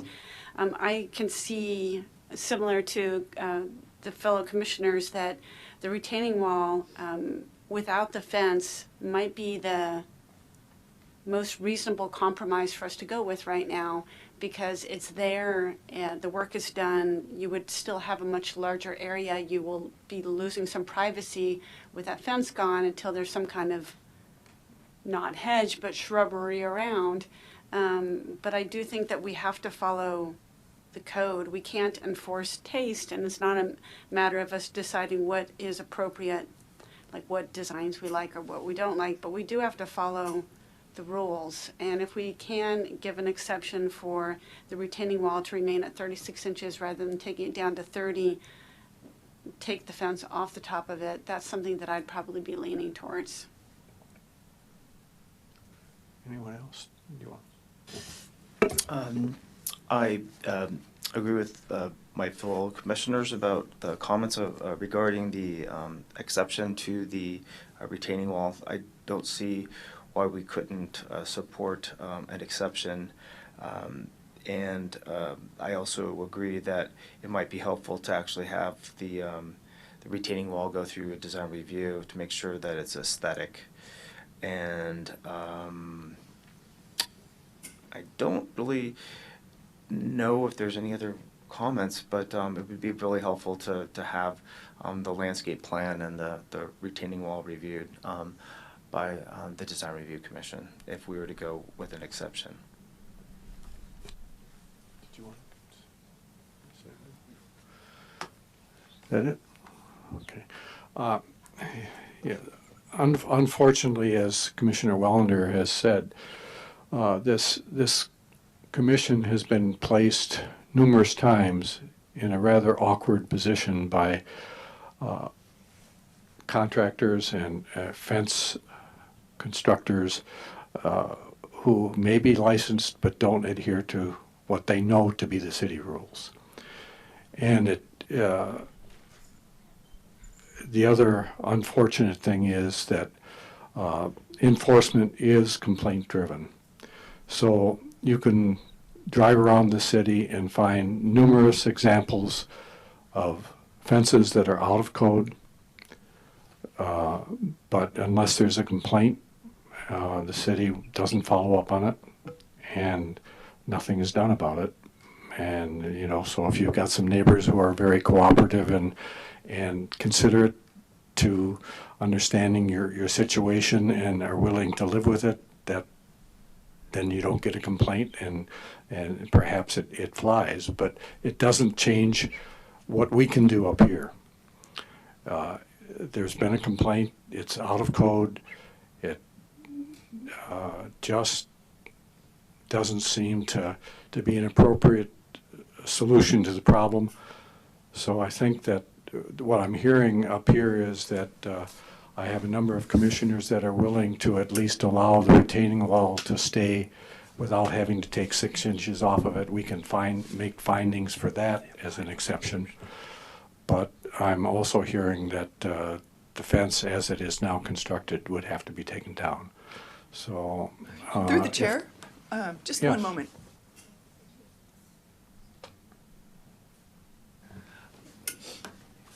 What I would propose is this Planning Commission continue the item to a future meeting to allow staff to work with the applicant to redesign the proposal to reduce the height of, to allow the height of the retaining wall at 3.5 feet, prepare a landscape plan, and perhaps redesign the height of the fence in a different location, go to the Design Review Commission in March, and then come back to this commission in April for a review of a revised proposal. That would give staff the opportunity to write the appropriate conditions of approval and findings for an exception.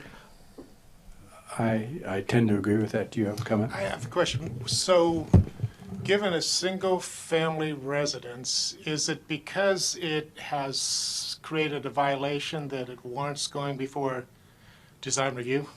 Well, that was just what I heard from a couple of the commissioners, that I thought that would be a good suggestion for the Design Review Commission to review the design of the fence and the landscaping. Well, since there's discretionary action, though, it has to come back here anyway, and I don't know that we need to take that extra step. I don't support that, given the type of project it is. I wouldn't have a problem if it were to come back that our commission actually, we have the capability of reviewing the design and the planting plan ourselves. But are we keeping them in limbo for another couple of months during high planting season? I guess I would ask the applicants how they feel about that. Do they want to be in limbo for a month or two, or do you want to have a decision made now? Through the chair, I'm, apologize for interrupting. It's going to be a challenge for this commission to adopt conditions of approval and findings since staff hasn't drafted them at this point. So we have a choice of, regarding options, our next planning commission meeting is the 12th of March, which I think we've just heard Wendy say. If we hear feedback tonight, we could probably put something together.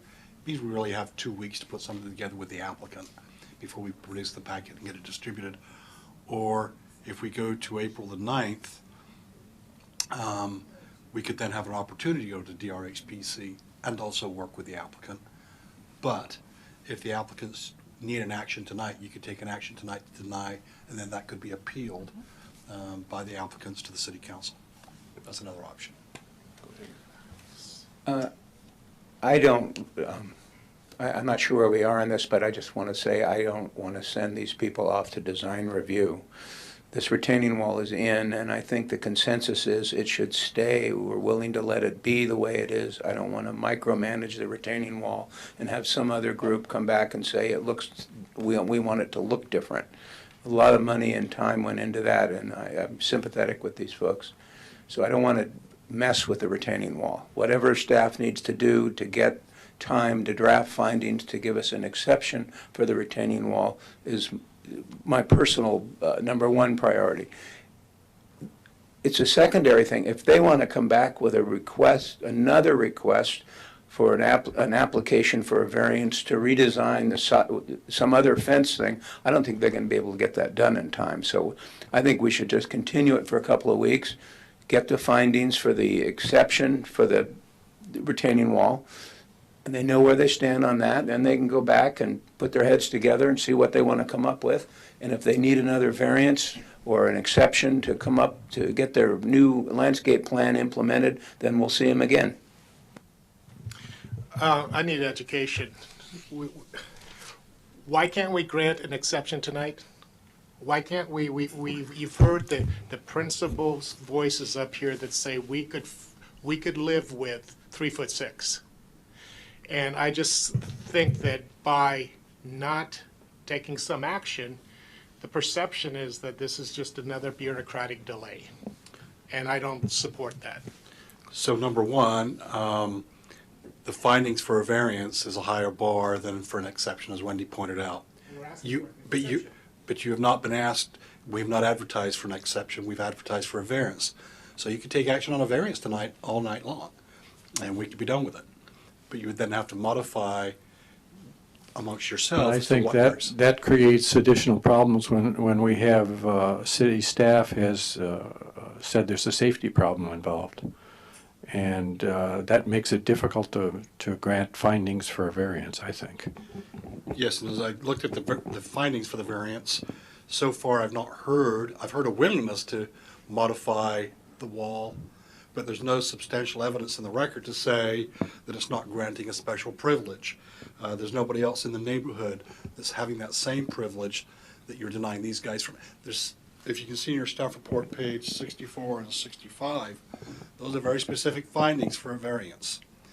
Wendy is saying we can come back and not discuss a variance, but we haven't advertised for an exception. We've advertised for a variance. So henceforth, though, just to make sure I understand, is it impractical or impossible to bring forth a staff report that gives us the option? In other words, bring something and say, okay, here's the variance, and oh, by the way, we've notified it, and here's if you want to go the exception route, because our hands are tied.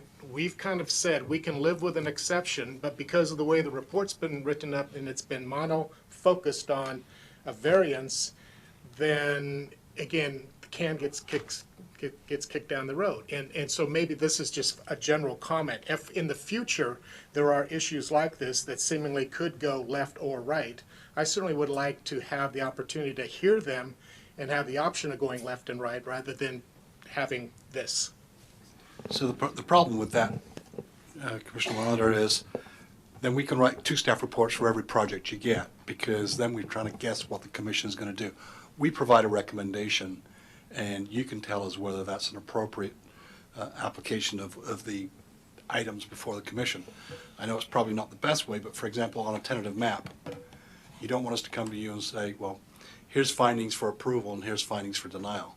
That creates a lot of work for staff, and it also creates some ambiguity for the applicant.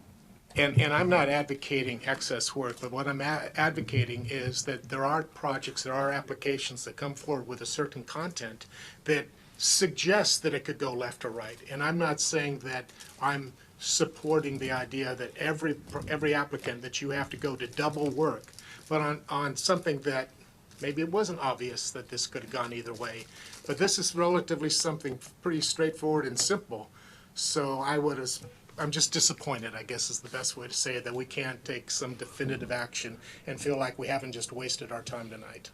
Well, you can clearly take action tonight, commissioners, to approve a variance if you can make the findings, or deny it because the findings cannot be made. That's been teed up for you and advertised as such. I guess I'd like to have the applicants approach the podium again, and I want to pose a question to you. You've heard the conversation up here. I'm sure are aware that we would like to find out how we could work with you to make this more acceptable. But it seems like it's going to come down to two choices.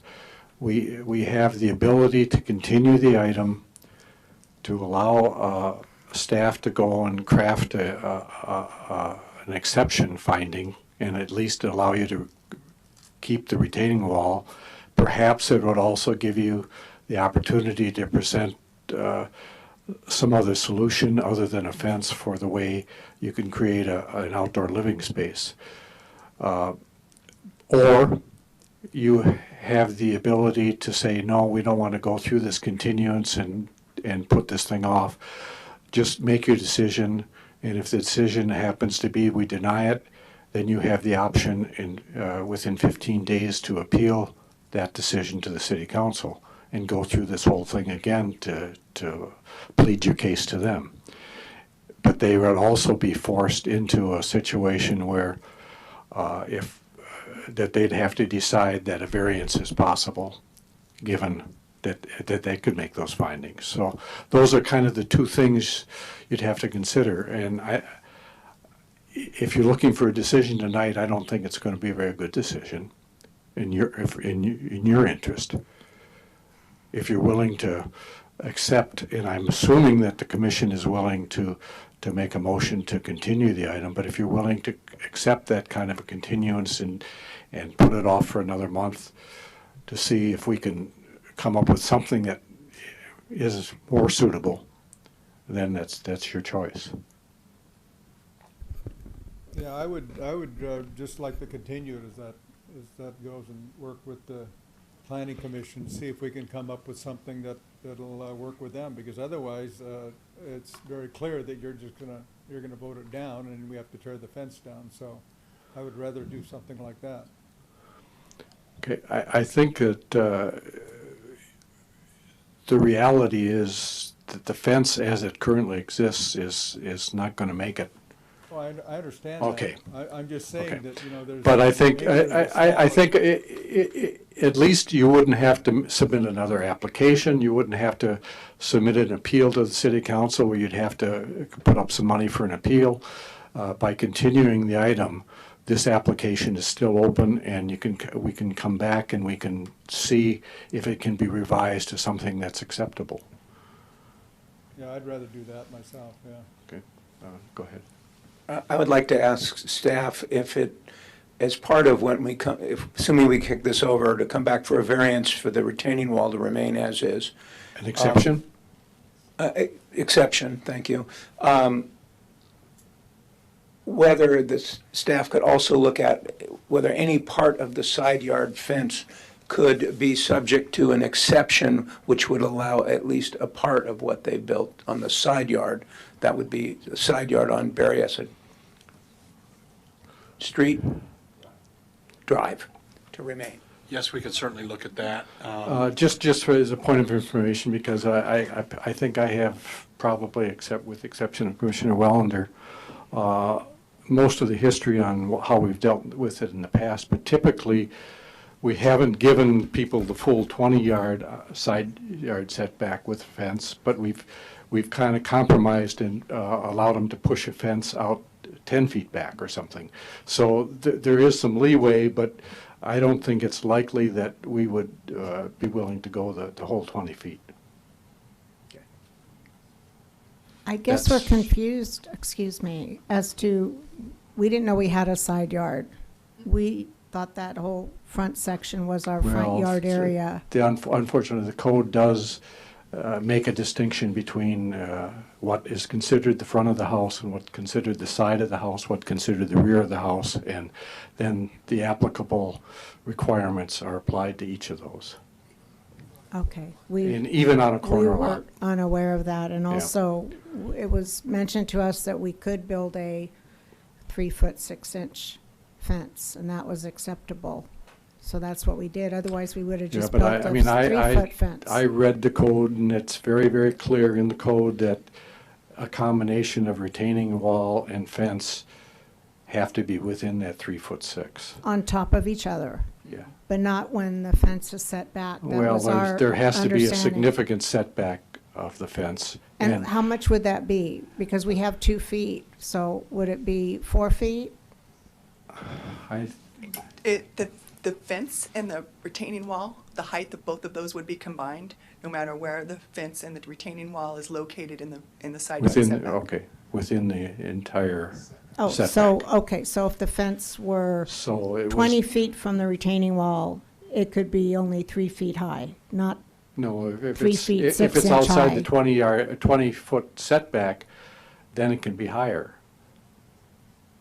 okay, so if we put it back 20 feet, it could be 42 inches. It could be 6 feet, couldn't it? Okay, 20 Plus feet from 2. the property line. Yes, 20 feet from the property line. right. Okay, that was not made clear to us. Thank you very much. I think we know which way you'd like us to go, so we'll continue to discuss up here.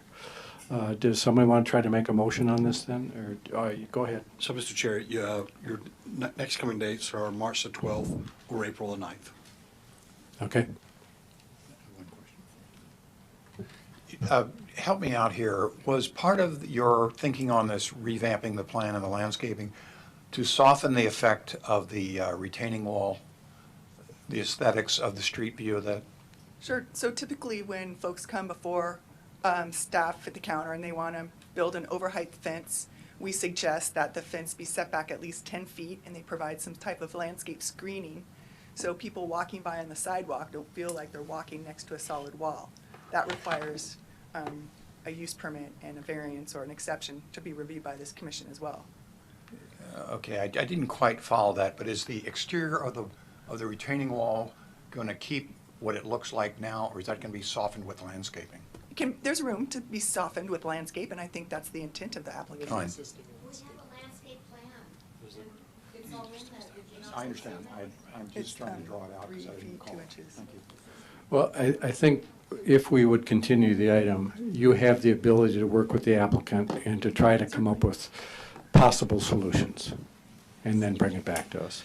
Do we want to continue this to a date certain? Yes, what I was thinking, just as you were talking there, Mr. Chair, let's go to March the 12th, and if we're not able to get to a point with the applicant where we can agree on a positive recommendation to go along with it, we can come to you with that, another continuous if we need to, but Okay. we clearly have understood, I think, your direction tonight. All right, thank you. Anyone care to make a motion then to continue? Yes, I'll make a motion to continue this to March 12th. I'll second that. Can I have a roll call, please? Commissioner McDonald? Yes. Commissioner O'Neill? Yes? Commissioner Wallander? Yes. Commissioner Bohar? Yes. Commissioner Barbose? Yes. Commissioner Larry Barnett? Aye. And Chair Felder? Yes. Motion is approved 7-0. Okay, we're going to take a 3-minute break.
Call the meeting back to order.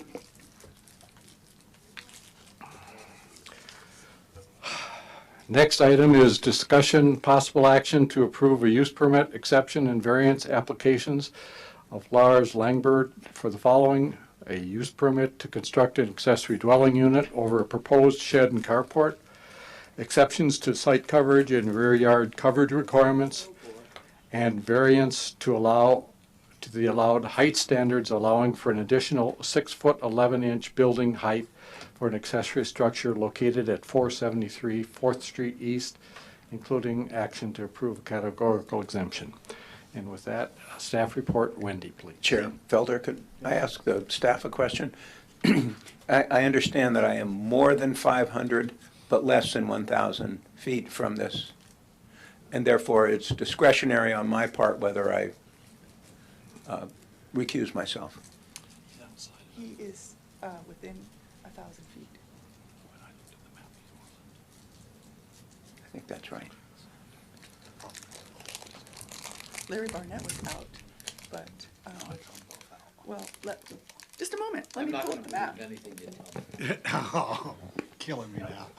I've got the map right here, we'll figure this out. Well, I got an email from David saying I was between 500 and 1,000. I'm just confirming that for the general public that I'm okay up there. And I believe that we've had conversations on this, and you are at risk unless there is an opinion from the governing body that you do not have a need to recuse. I'm not concerned about being at risk. Great. We'll move forward then. Okay, good. So your staff will accept that he doesn't feel he has to recuse? We'll accept that he doesn't feel that he needs to recuse. Okay. So thank you for that introduction, Chair Felder and members of the commission. As you mentioned, this is an application for a use permit, exception, and variance application for a second-story accessory dwelling unit. Not last month, in December, the City Council adopted an urgency accessory dwelling unit ordinance. In this case, discretionary review by the Planning Commission is required because the proposed accessory dwelling height is taller than 16 feet. The project involves demolishing the existing detached garage, constructing a new 199 square foot detached carport, connected by a 100 square foot breezeway to a ground level 446 square foot studio with a 464 square foot accessory dwelling unit above. The maximum height of the ADU is 22 feet 11 inches. The structure would be located on the west side of the property, set back 5 feet from the rear and side property lines. Here are the elevations. The top elevation is looking north, and the bottom elevation is looking south. You can see the existing structure is compared in height to the proposed second-story accessory dwelling unit. And here's the site plan. The project's located on 4th Street East, between 4th Street East and a little alley driveway. With regard to general plan consistency and the housing element policy 4.5 to provide for the infill of modestly priced rental housing by encouraging secondary dwelling units on single-family zoned lots. The project is consistent with the goals and policies of the 2020 general plan, which encourages accessory dwelling units. With regard to development code consistency, accessory dwelling units above detached garages are allowed with a use permit. They're limited to a height of 16 feet unless a use permit is approved by the Planning Commission. In this case, the maximum height is 22 feet 11 inches, and that requires a variance. The proposal is consistent with the setback requirements. With regard to site coverage, the maximum site coverage is 40% of the total lot area. The project would result in a site coverage of 42%, so an exception to the site coverage is required. Otherwise, the site coverage shall be reduced to no more than 40%. The proposal is consistent with the floor area ratio And with regard to the rear yard setback coverage, the total coverage of detached accessory structures shall not exceed 50%. The project would result in a rear yard coverage of 57%, and therefore an exception to the rear yard coverage is required. I mentioned a number of times already that staff can administratively approve ADUs when they're no taller than 16 feet and provide a setback of at least 4 feet from the side and rear property line. Non-conforming accessory dwelling units that do not conform to those objective standards I just mentioned are allowed by the city with a use permit. The urgency ordinance included a number of architectural requirements that were new to accessory dwelling units, and the project is consistent with the architectural requirements. With regard to the discussion of project issues, the project site is constrained by the existing site conditions. The parcel is non-conforming in terms of minimum lot width and lot size requirements. The property has a lot width of 49 feet versus the current lot width requirement of 65 feet, and has an area of 4,960 square feet versus the minimum lot size requirement of 7,500 square feet. And staff has determined that these site constraints provide a basis for allowing an exception to the site coverage and rear yard coverage requirements.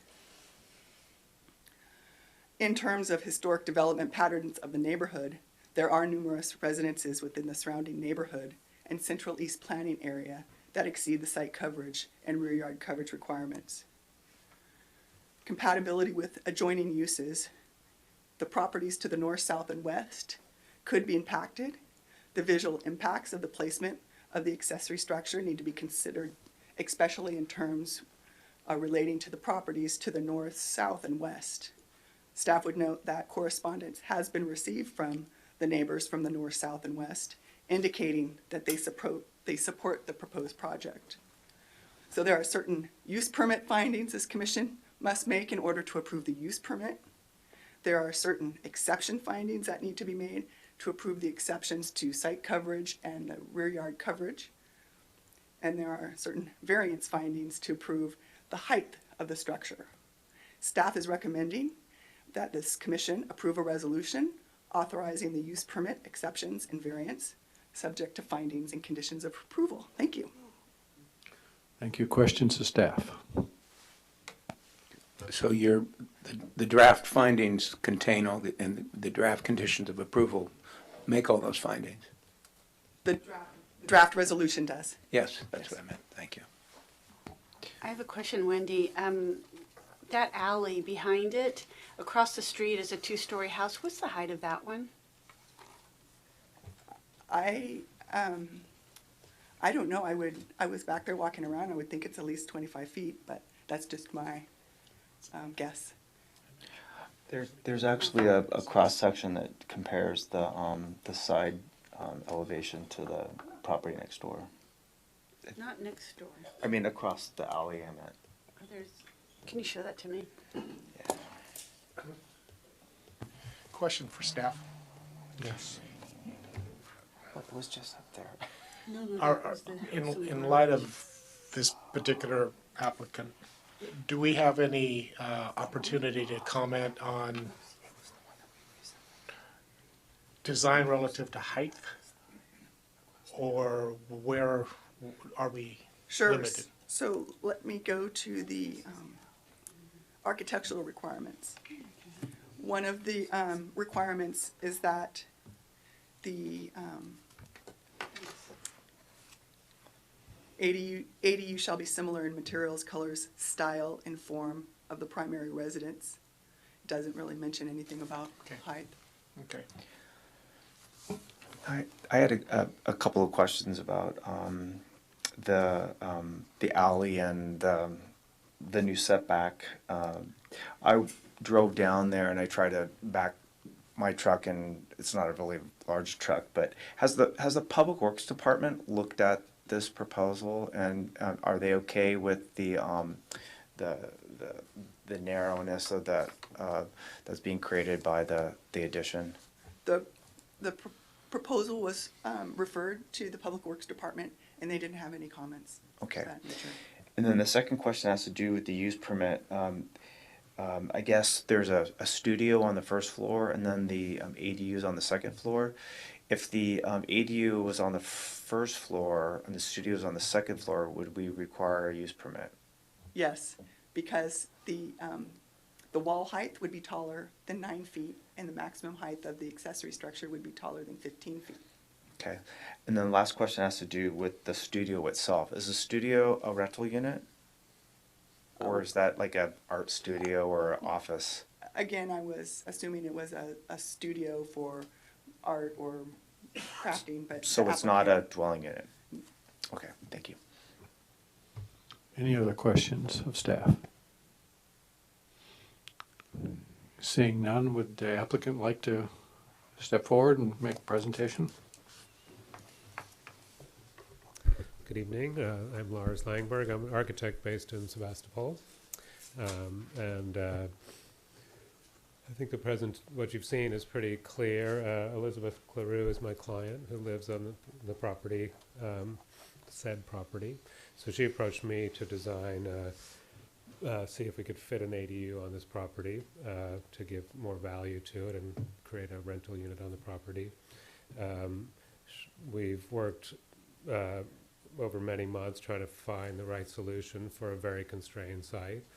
It's also a historical property. We had to do a historical evaluation with Alice Duffy, and she has reviewed the proposal and given her blessing that it's not affecting the historical significance of the house. There's some drawings in your packet of sort of views from across the street that the house in front really blocks any view of the proposed structure. We worked hard also with the design of it to make it something unique that doesn't detract, but unique and of this time that doesn't detract from the historical significance of the house in front. So we're trying to do a lot in a little space to still maintain a parking space for the residents. Also give a little bit of extra space, which is the studio space below for the residents, and then a very separate ADU above, exterior access, giving all of those different qualities to the site. The windows, placement of the windows were very carefully considered to give as much privacy as possible to everybody, really, between the resident, between Elizabeth and her future tenant, and then any of the neighbors. The neighbors are actually garages directly adjacent. So we also, in the placement of it, tried to be as sensitive, to any being not close to residences, but more just to accessory structures. So I think we've done a pretty good job of balancing all these things and coming up with a proposal that, again, provides another housing unit for the city. Jumping on board the ADU train, which is leaving the station fast. And we worked really hard with Wendy back and forth a number of times trying to define what was allowed, what we could do, and what we could fit into the site. And Elizabeth, the owner, did not want kind of the biggest ADU she could have. She really just wanted a fairly compact, small unit. So everything we're trying to keep pretty sensitive to the site. As was noted, she reached out to as many neighbors as she could and got letters of support from a few, and so she made that effort as well. So I think if you have any questions, I'm happy to answer them. I have a question. If you were to take the ADU and change it from the shed roof to one where you actually broke the, what's the term, a hip roof? Anyway, so that you brought it down, how much height could you reduce on that structure, do you think? If it was instead of this, it was a gable going this way. Gable. Not by much. I mean, the low side of the shed is pretty low, so it could come down a little bit, I imagine, but I think it's partly trying to keep it, modest, but giving it a different character than the house in front. So the shed roof was a design move, not just a, height consideration. All right. And as you can see, even on that drawing that's up now, that Commissioner Robert McDonald pointed to, the structure directly behind it is taller than the proposed that we're doing. The closest structure is taller than this one. There's others in the neighborhood that have the same program, ADU on top of a garage behind, that are taller than what we're proposing. So what you're saying is that you aren't going to recover very much of the 21 feet down to 16. You might get a couple of feet or something off of it. Yeah, and to me, a much less pleasing place to live. It's a small dwelling, so to get a higher ceiling, higher windows is a nicer configuration. Other questions to the applicant? As far as the architecture and the design of the new unit, is that designed to be sort of contrasting modern with the historic house, or is it designed to blend? I can't understand it from the drawings. It's meant to be more contrasting, but it can have certain elements that are picked up in the front of the house. This is in the historic guidelines. It's meant to be not, completely different, but clearly done at a different time. So we didn't want to do a red clay tile roof, which is what's on the front of the house, but there's exposed rafter tails.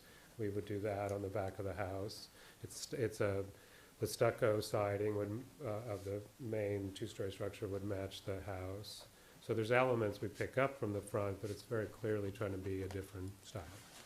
Have you considered doing a rendering that would be visible from the front to give a little more idea of the blend with the front house? You don't see it from the front. I mean, this is. Pardon me? If the drawings that the photo montages we did are clearly showing that you. You don't see it from the front, so it doesn't, from the public's perception, which is what the whole historical nature of this neighborhood is, the facade. So you still see the facade. You have trees blocking both sides, and even without those trees, the perspective from across the street, you wouldn't see the height. You wouldn't see this building. If you came right up to the front of this house and peeked down the side, you would see it. But there's trees flanking the house, so it's, in that sense, it's really giving the show to the front house and really receding as much as possible. The shed roof adds to that because it's going away. It's the lowest portion is in the front. Are you saying that it's not visible from the front? Correct. Really? Yeah, and from across these drawings are done from across the street.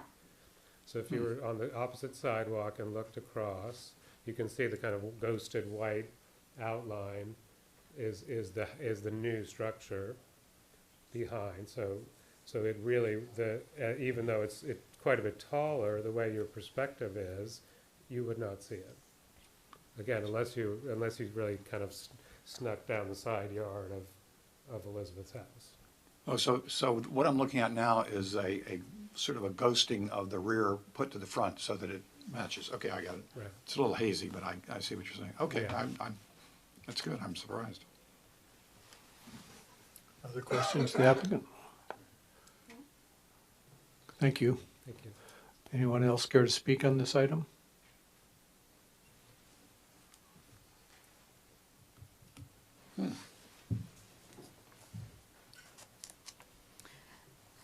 Hi, I'm Yvonne Bowers, B-O-W-E-R-S, and I live at 392 East Napa Street, so I'm right on the corner. And I wanted to say two things. Regarding the appearance and all of that, I really don't have a dog in the hunt because from where I am, I can't even see this structure.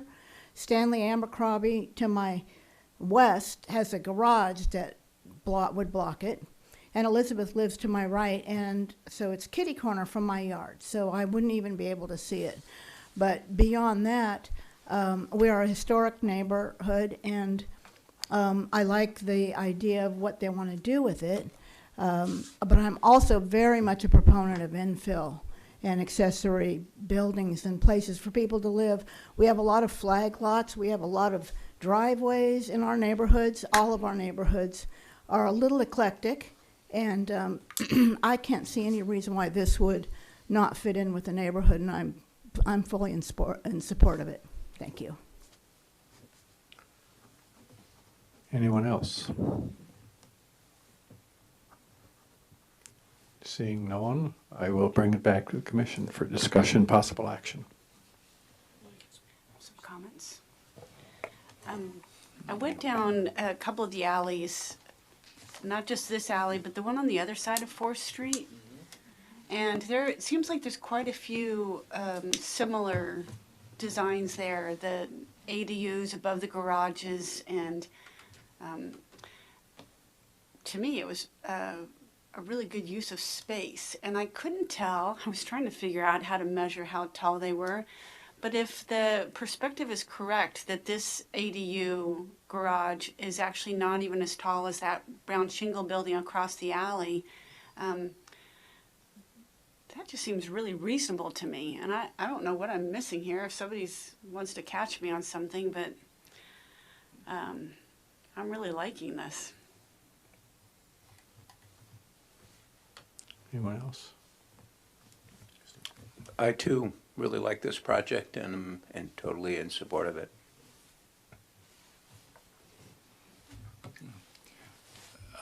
Yes, I like it quite a bit. I think this house has a real charm and historic legacy, and this modernizes it and makes it more usable for today's usage. I like it a lot.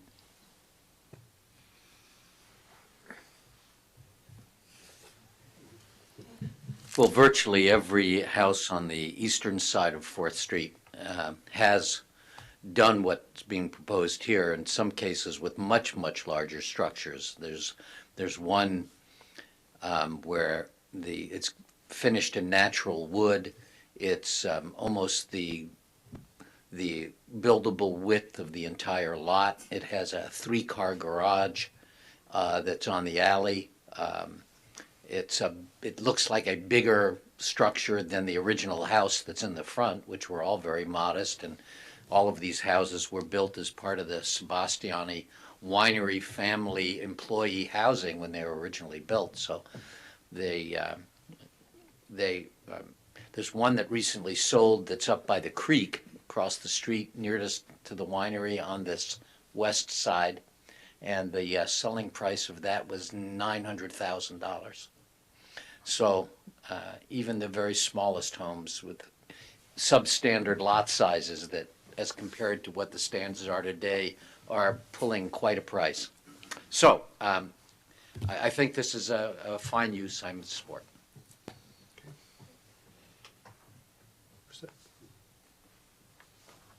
Yeah. I have no other further comments. I would like to offer the existing structure has a kind of like a flat roof, and I was thinking that to honor that house, maybe instead of having a more of a shed type of roof, it could be flat to look more like the house in front. But I don't think that any of the other commissioners have a problem with that specific design, so that's the only thing I could offer. It might reduce the overall bulk of the building slightly.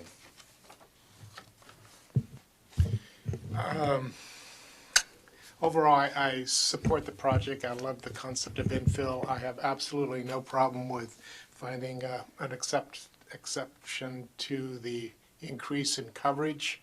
No problem with the height.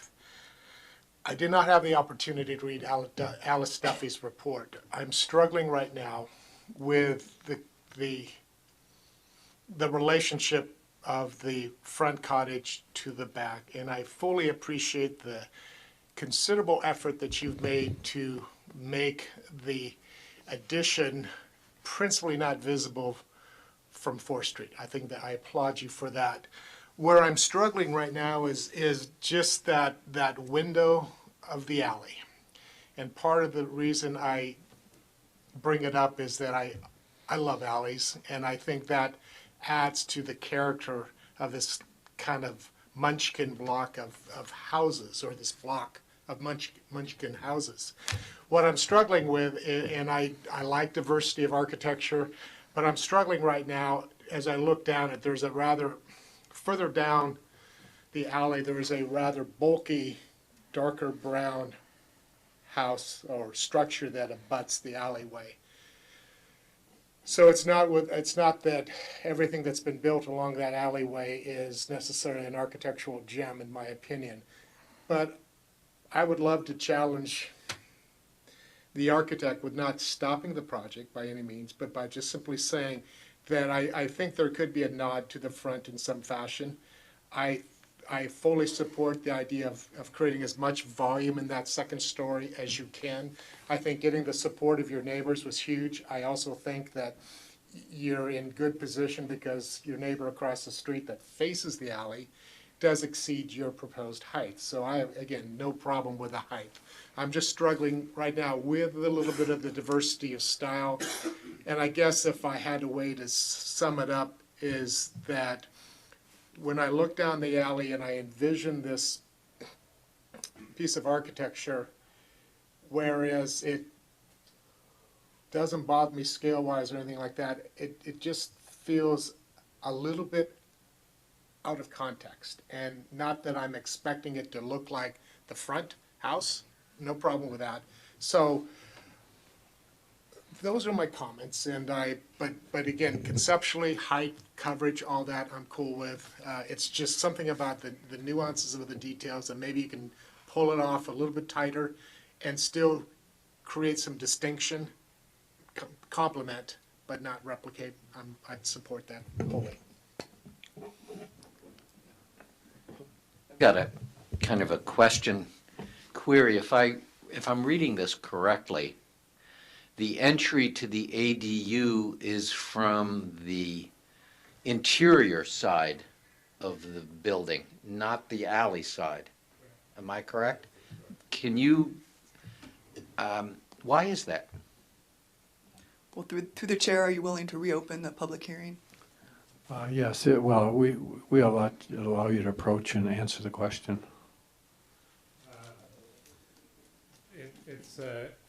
We looked at both ways, and it felt that it was a little more private, actually, for the homeowner to enter that way, because they're coming into their house, into the public living space of the living room. Which home? You mean the front home? Yeah. So the living space of the ADU is on the alley. Yes. So in order to get to that, this is the best way to get to that. So in a sense, the more public part of the ADU is further away from the homeowner's house. I get that, but it does mean that the resident of the ADU has to walk into the backyard to go up into the ADU. Right. Yeah, and we would do a screen wall or something to give a little more privacy. It just wasn't in the full kind of architectural expression, but the main piece was that to access the more public space, this is the best way to do that. Okay. Now, I noted that in the new ADU regulations, the elimination of a garage does not require the replacement of those parking spaces with new parking spaces. The new ADU law accepts that.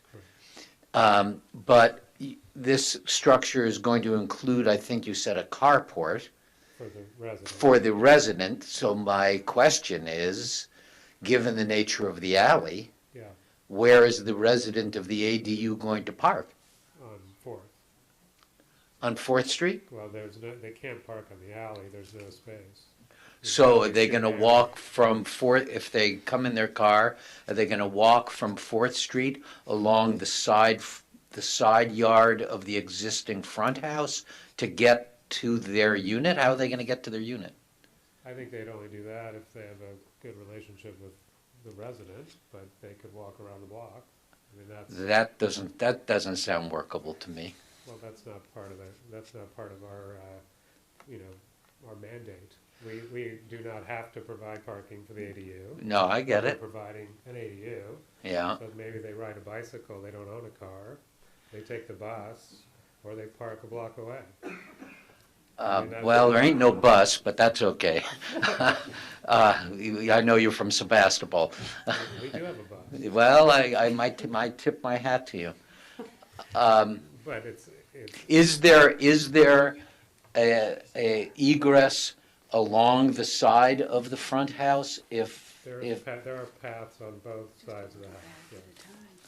Okay. Since we've opened the public hearing, you may approach.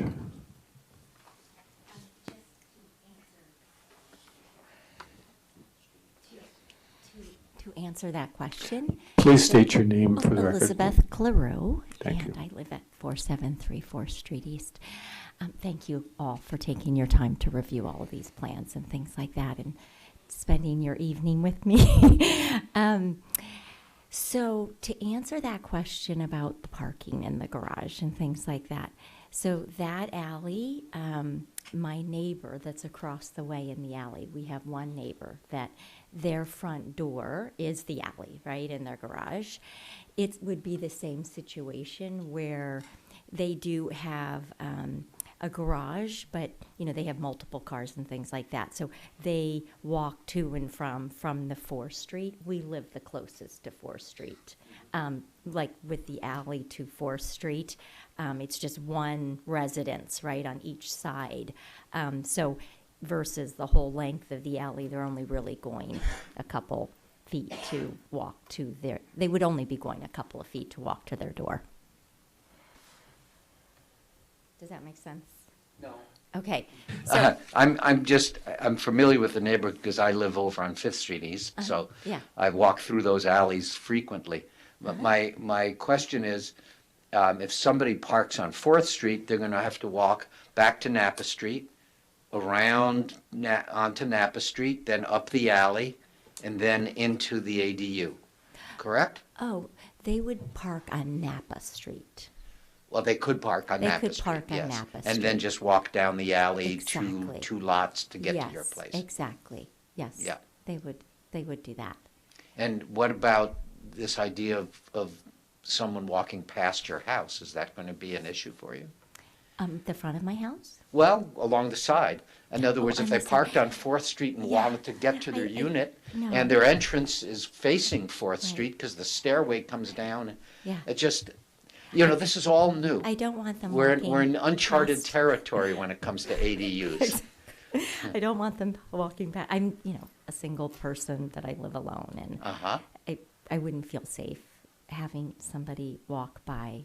This is a very, the narrowness of the lot and the space between my home and the fence, my neighbor. Right. It's very narrow, and so they would be looking either into my living room or my bedroom or my bathroom. I get it. I'm just curious because, as I say, this is really uncharted territory for us, and we don't have a lot of jurisdiction anymore. Right. So I'm looking to see what are the issues that are going to emerge, because while I support the idea of owner-occupied ADUs, or owner-occupied properties developing ADUs, I'm trying to foresee what are the implications of the shift in both the density of a neighborhood and the increase in the number of habitable units with all these other exceptions that the state has written into the law. So Right. I'm just It's curious. It's a very good point. And actually, when we were designing it, we were sort of thinking that through because I've tried to be very conscientious just of all my neighbors, quiet. We don't want a lot of traffic in our alleyway. I don't want a lot of traffic in the alleyway, right? So I do think that it's an okay the way it is because you're not having multiple people in that unit. It's so small, you're going to have a single person in there. So it won't be creating, a volume sense in that way. It is doubling the occupancy of your parcel, however. Right, it is, yes. That's 100% increase is pretty good. Yeah. Thanks. Thank you. I might have a question for all the commissioners. Okay, I'm going to reclose the public hearing again and bring it back. Okay. Just in terms of the precedent that's set, because now we're allowing for a height exception, a floor area exception, and there's one other exception. So if each of these lots were to develop an ADU, that we're asking for a height exception, a coverage exception, a floor area exception, where do we as a commission draw the line where, what, right now this is the first, but if every single lot were to do that, where do we draw the line in terms of like when it's too much for a little alley like that, and when is it too much for a little neighborhood like that to allow for continued exceptions? Because now with that one person, we grant a height exception, a coverage exception, a floor area exception. I'm just throwing that out there. If you happen to notice that the site plan it's almost entirely built out with ADUs right now. Oh, okay. Is that across the street or? Yeah. Okay.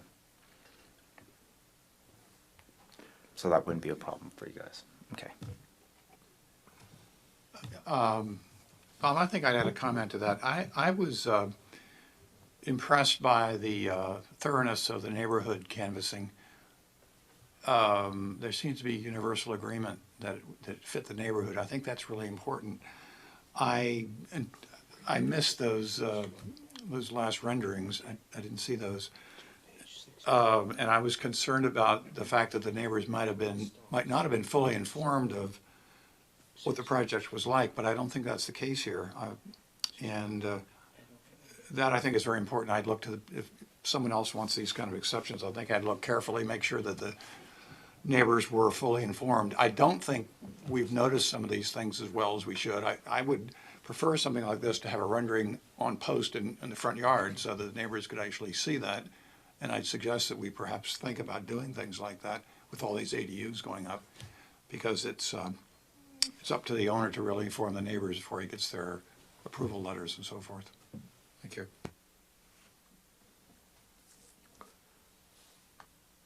I'd like to make one comment about the architecture that is my personal opinion that we're not architects and we should let the architects come up with the design. I think that the only property that faces it across the alley is a brown shingle. Kind of looks like it belongs more in Mill Valley than Sonoma. So I'd just like to give them as much leeway as possible on that to come up with a design that the owner is going to be happy with.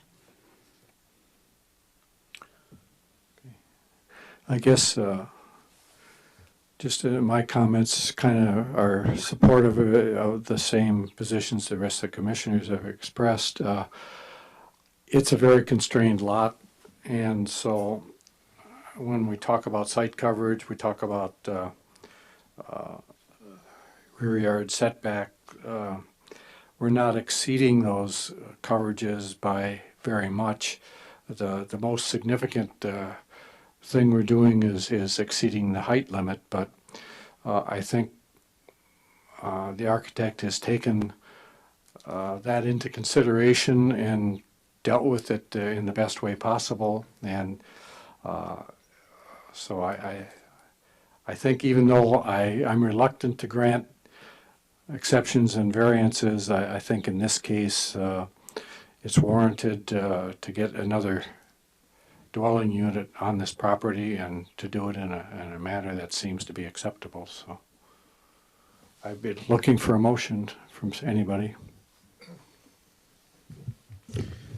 Comment before the motion. I hear what my fellow commissioner says, and although I made specific comments about some of the detailing of the ADU or the lack thereof, or the complement versus rather compete per se, I simply will make a verbal challenge to the designer, and I will not be making that as part of any motion on my part.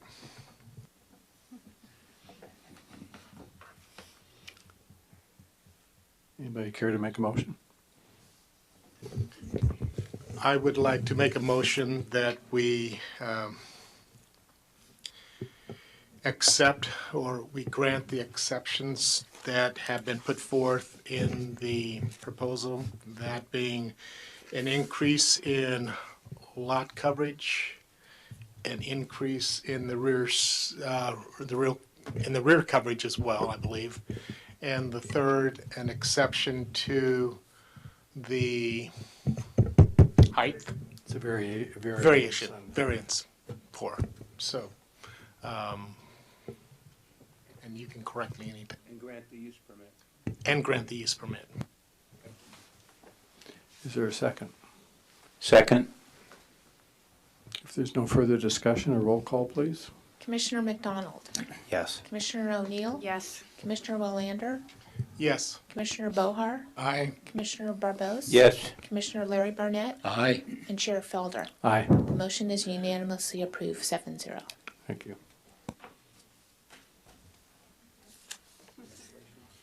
Forward to seeing your project. Well, we won't be able to see it. That's a good thing. Yeah. All right, we've got one more to take.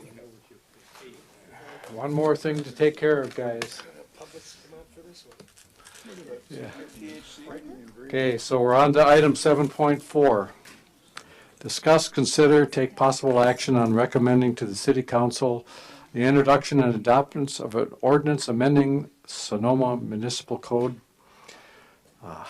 by amending all these sections and making it exempt from CEQA. With that, may I have a staff report, please? Thank you, Mr. Chair. I'll make this brief. Given the lateness of the hour, I will forego the 45-minute PowerPoint presentation that we have. But I will reiterate what Commissioner Barnett said, that we are in new territory when it comes to ADUs, and I'd be lying if I told you that I know everything about ADUs, and I think Christine here would say the same thing. We have been in communication with HCD on some very specific issues that relates to development in Sonoma with respect to setbacks from natural habitats, creeks, riparian corridors, given the fact that the state says you got to allow them within 4 feet of a side yard property, that a setback. That being said, this is a continued item from your last meeting. We have provided you with some responses to questions that were raised. We've given you some materials that we've got from PowerPoints and presentations that we've attended as staff before the end of the year. Now that the laws are in place, I can tell you that we can answer questions tonight on SB 330 and some of the housing laws. We're not done yet with new laws. HCD has come out with standards for ADUs, and I think they're still trying to figure it out as well. What we have done this week is we've sent our urgency ordinance to HCD for their review. So they're going to probably come back in 60 days, 90 days and tell us whether we did a good job or not.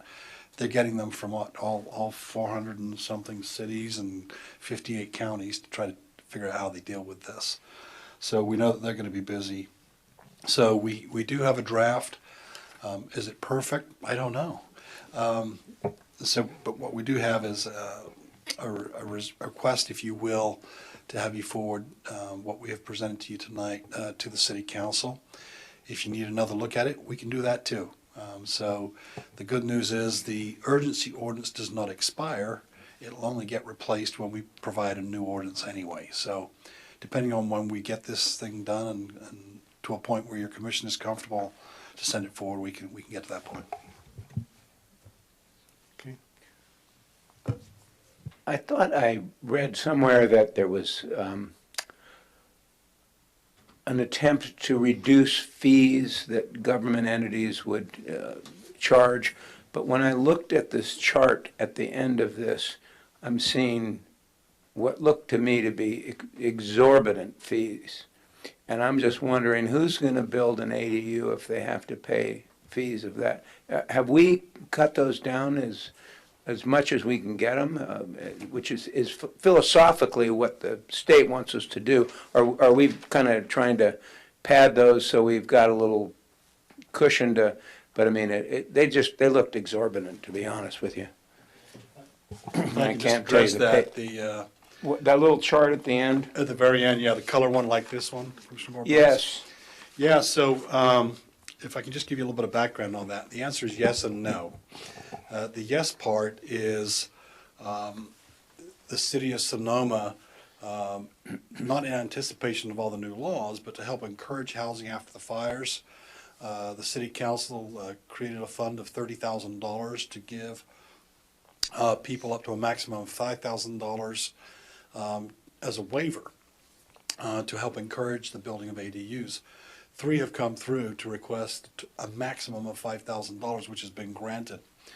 The purpose of this chart was to show that the city of Sonoma has a building permit fee, just every other jurisdiction does as well. And you can see from this chart, this would be page 237 of 238. Whoops. You can see that it's on 115 on my sorry, my iPad here. Yeah, thank you, Commissioner Borbos. So you can see there that the city of Sonoma's building permit fee, and you can see that there's 3 different sizes in the ADUs themselves. You can see that the building permit for just the city is based on valuation of the value of the product, based on what contractors will say is the value of the project. Goes anywhere from $3,500 to $5,200. And when we do give somebody back $5,000, we've basically paid the building permit cost. We've given that back. This is not a program that's going to be there in perpetuity, but the council wanted to at least encourage some ADUs. What was shocking to me was the price of sewer connection. And you can see there that you're in the $11,000 to $12,000 range. That's not a fee that we collect. We have no ability. We collect it, but it's not our money. We pass it along. The same with the school fees at $3.40 or whatever it is. I think it's around that range. That goes to the school district. Those are sterling fees. So at the end of the day, when you look at the percentage cost of what we charge versus what other agencies charge to get somebody to build an ADU, it's insignificant, especially when we give them $5,000. It covers that plus a little bit more. The point being is, so that was the no part as far as what can we do. We could have our city council, get rid of every building permit fee to help encourage more. But the yes part is the legislature said anything under 750 square feet, no impact fees. Well, you're still going to be paying school fees is my guess. You don't get around those. I'm looking for Christine. You still got to have a connection to sewer. And so you got to pay that outside agency to do that. What we are not able to do is charge any impact fees less than 750 square feet. Above 750 square feet, it has to be in proportion to the single-family home that we would charge them if they were going through the building of a construction of a home. It's proportionately raised. And it would be that increase over 750 rate that we would be able to get that proportionate increase on. You can't go back and get them from 0 to 750 and then get them for the increase as well. So it's an interesting world that we live in. Can I follow up on that? Why isn't the state stepping into the water sanitation sewer people and saying, look, we're pinching down on the city, we're expecting more ADU units in the county, so why are they not making it more attractive? And why isn't the state, instead of just beating us up in terms of beating us up, why isn't it a case where the state is putting some pressure on the sewer districts? They love creating unfunded mandates. That's my only response. I don't know. I had 2 questions just to follow up. I think we might have answered some of them at the last hearing. One had to do with the limit of housing units that we have, a cap per year. Are ADUs exempt from that? Like say, don't we have like... Even if they were, we're not getting anywhere close anyway to the 65. Right, okay. And then the second has to do with housing mandates. For example, ABAG requires that a community build so many housing units per year or within a 10-year period or whatever. So do the ADUs count towards that, or so? Yeah, the ADUs count towards that, towards the regional housing needs allocation. Okay. And the city's not Just for clarification, the city's not required to build the units. The city's required to have the capacity for those units to be built and have the proper, and to be able to encourage them and have the proper zoning. Right. The previous hearings that I've attended and been at, the prior director was always very proud to put up on the screen, like, this is what we've built and this is what we're required to build and this is how quickly we've been building them. We're doing better than this city and that city and this city with that respect. And so I'm glad to know that at least the ADUs are going towards that goal. If I can just, can I just address that, if you don't mind, Mr. Chair? So what Commissioner McDonald's talking about is the regional housing needs allocation. And for an 8-year cycle, we're actually starting our 6th cycle of housing element updates. And each year, the planning director is required by HCD to send in what's called an annual progress report. And we've done that. Our regional housing needs allocation for this last 8-year cycle is 137 units, broken into 4 bandwidths of very low, low, moderate, and above moderate. And we're at about 75% of that cycle right now. And we've not made 137 units yet. But when the Saha project comes on and we get all of those building permits issued, we've had some issued because they're under construction, as you've seen. And when Mockingbird comes in, we're going to be actually over the 137. And so you'll see a planning director go a little bit happy on the subject because we've been able to produce housing, which is the whole point. What I can tell you is that this next 6th cycle, we will be getting more than 137 on our plate to go find the zoning for, which we must then put onto our map, which means that we then have to figure out available sites and that kind of a thing. So we'll be starting that. We've already started that process. ABAG will be getting that regional housing need determination, which is how much ABAG will get to divvy out between all of the jurisdictions in Sonoma County. And we know that in LA, it's been 329% over the last 8-year cycle numbers. Sacramento region got 146% over their last 8-year cycle from the 5th cycle. I'm going to guess that we're going to have to go find in Sonoma between 200 and 300 units of available land.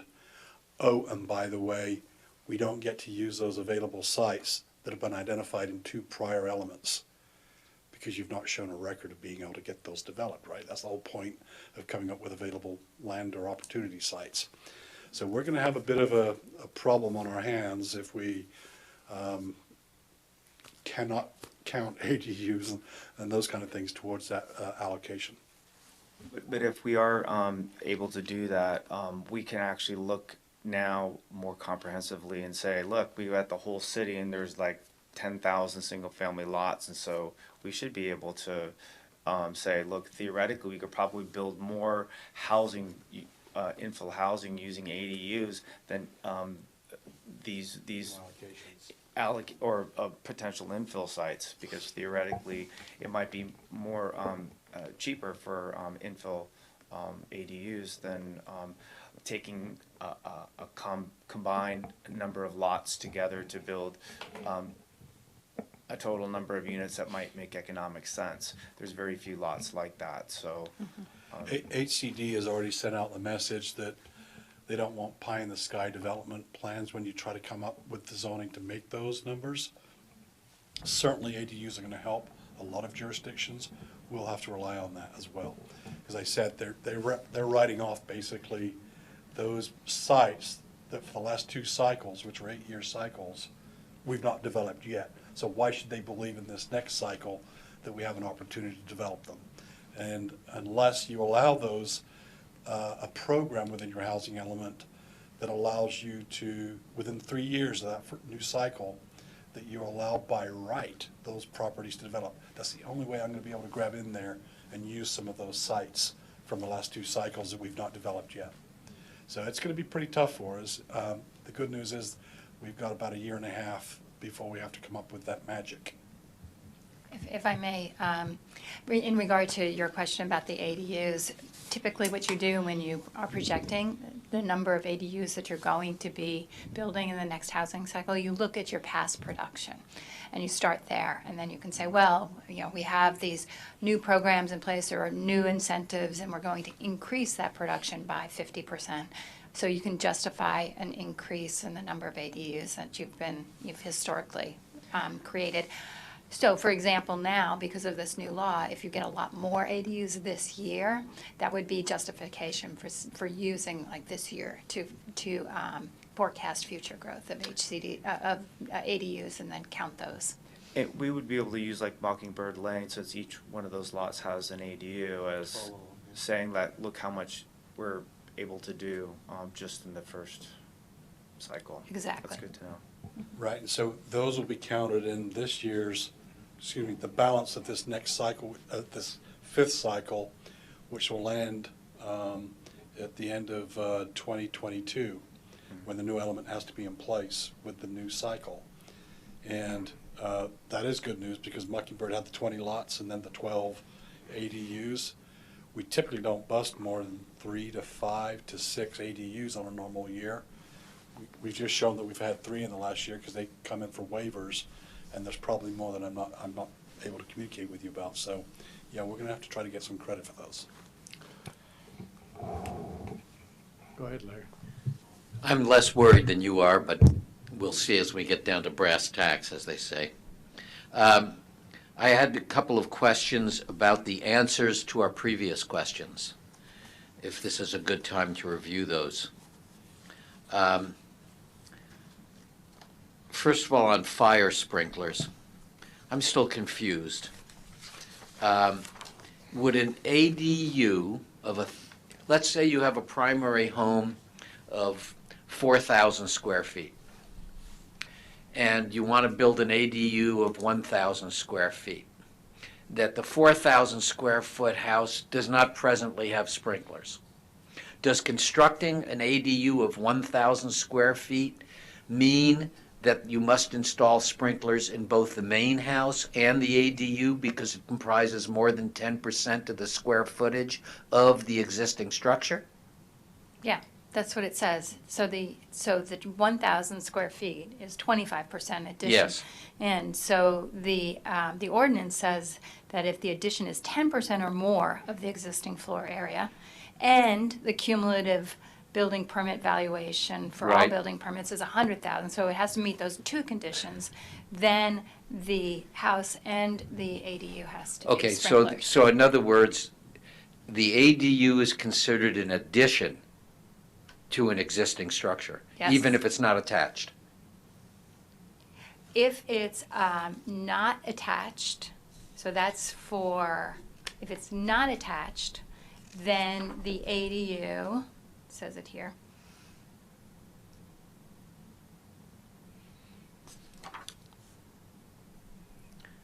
I think if it's not attached, there's no requirement. Well, okay, so for it the doesn't sprinkler. qualify as an addition.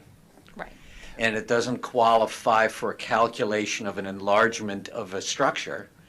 And the only thing it would trigger would potentially be over $100,000, but that's the cost, that could be potentially the cost of the separate ADU structure, not $100,000 in new construction on an existing structure. So this is why I'm still confused. Do we not trigger fire sprinklers if we add 1,000 square feet to a 4,000 square foot lot? I mean, on a lot within a pre-existing 4,000 square foot house that does not have sprinklers?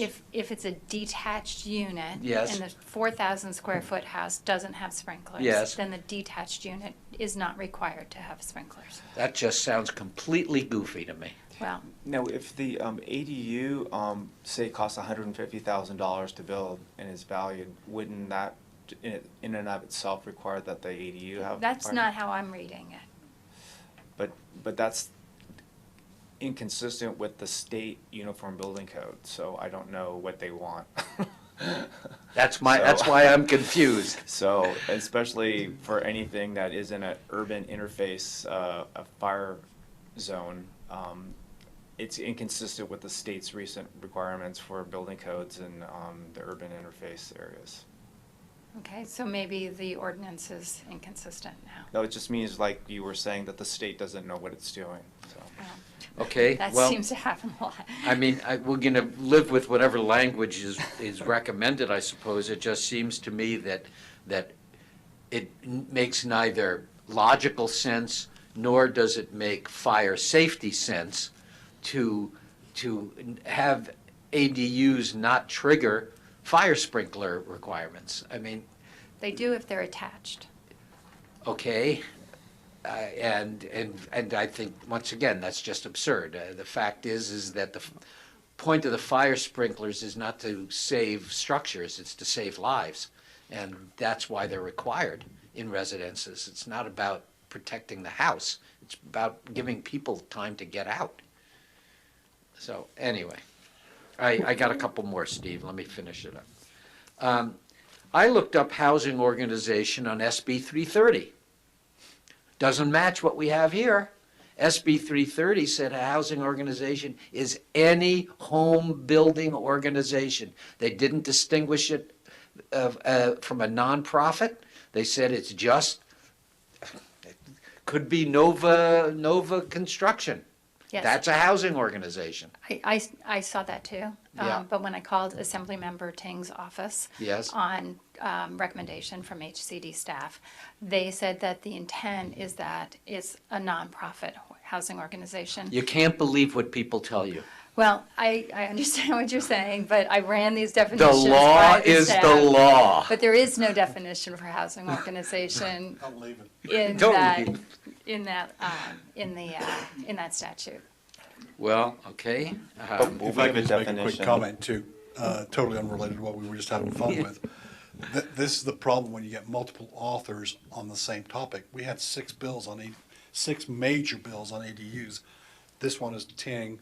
We had, because was it Wykowski, Yes. and we had several others too. And again, and if I don't know if I mentioned this before, and Christine can certainly tell me if I'm wrong, but I remember reading the statutes such that they were created that if one passed and the other one didn't, then there was a certain hierarchy of which one took precedence over the other. But in this case, all 6 of them got approved, and then they had to sit and figure out which one trumped the others. Why do I smell lawsuit? They can certainly be elected out of office. Okay, the last one I've got has to do with this last section, Section 8, applicability of creek setbacks, heritage tree regulations, hillside ordinance. We only have one heritage tree, and that's at the garden park on 7th Street. We don't have a heritage tree anywhere else in the city of Sonoma. But the last bulleted point says all ADUs are subject to tree removal permit. Now, I don't believe that it requires a tree removal permit for anything other than a tree in the right-of-way. Am I right? I believe that's the case, yes. So We have a front yard tree ordinance that requires. it's a front, if it has impact on the right-of-way, a front tree that No, in impacts your the yard, right-of-way. in your private yard. Going back 20 feet or something like that. It's, in other words, there's a limitation when it's decided that it doesn't. In other words, there were 3 redwood trees recently removed next to a house on East Spain Street. Enormous redwoods. Perhaps illegally, but. Perhaps, but I know that there's no regulation as it pertains to trees in the backyard. That's not necessarily true, especially, I recently recall our hillside development and going through that and requiring the developer retain certain oak trees to preserve a tree canopy so it didn't denude. That may have to do with that particular hillside ordinance, but there is no regulation saying that you can't cut down a tree in your own backyard. 0. That I can assure you. Right. And so I only bring it up because you say that ADUs are subject to tree removal permit, but this would be ADUs constructed in the rear, in other words, it only have an impact on a tree that was in the front yard. And ADUs aren't going to be built in the front yards, except perhaps on on the, on Berryessa Lane. Careful. Yeah, Well- in fact, Christine, do you want to just talk about the email that we got from HCD? Sure. So, I mean, we can strike that, the tree removal permit. We can just strike it from Well, I it just think it's not. because it's not applicable. Not really for gonna be anything, very so applicable. we'll strike that. And, right, and then I'm glad you brought up number 8 because I did want to mention that finally we got at least some guidance from HCD about the creek setback. And so what we were told is that if the ADU is, if the applicant proposes to put an ADU in the creek setback, that the city could require that it's taken out of the setback as long as it doesn't preclude the development of an 800 square foot ADU, either attached or detached. So if there's enough room on the lot to take it out of the setback, completely out or partially out, then the city can require that. If not, then the city would have to allow the ADU, as long, an 800 square foot ADU to be built within the setback. And what is a standard creek setback? It's 30 feet. 30 feet, And yeah. then 50 feet for Sonoma Creek. And we did get it in writing. Is that the center line of the creek, or is that at the bottom? What's the From the center? bank? I think it's from the. Usually from typically reception from the center, yeah. Wherever you figure that to be. But like I said, we did get it in writing in an All email right. today. So if we have our Although they general said plan. it appears so. It So appears so. if we have All a right. general plan that identifies flood zones, landslide areas, those are all trumped by this requirement that, Well, somebody could build an ADU on a landslide area or in a floodplain I think the floodplain, it would have to conform to, as we said here, it would have to conform to the floodplain regulations. The Or any floodplain doesn't wetlands, too. preclude any development, it's just that you have to build it. But that's a safety issue. We still have safety as a trump card, don't we?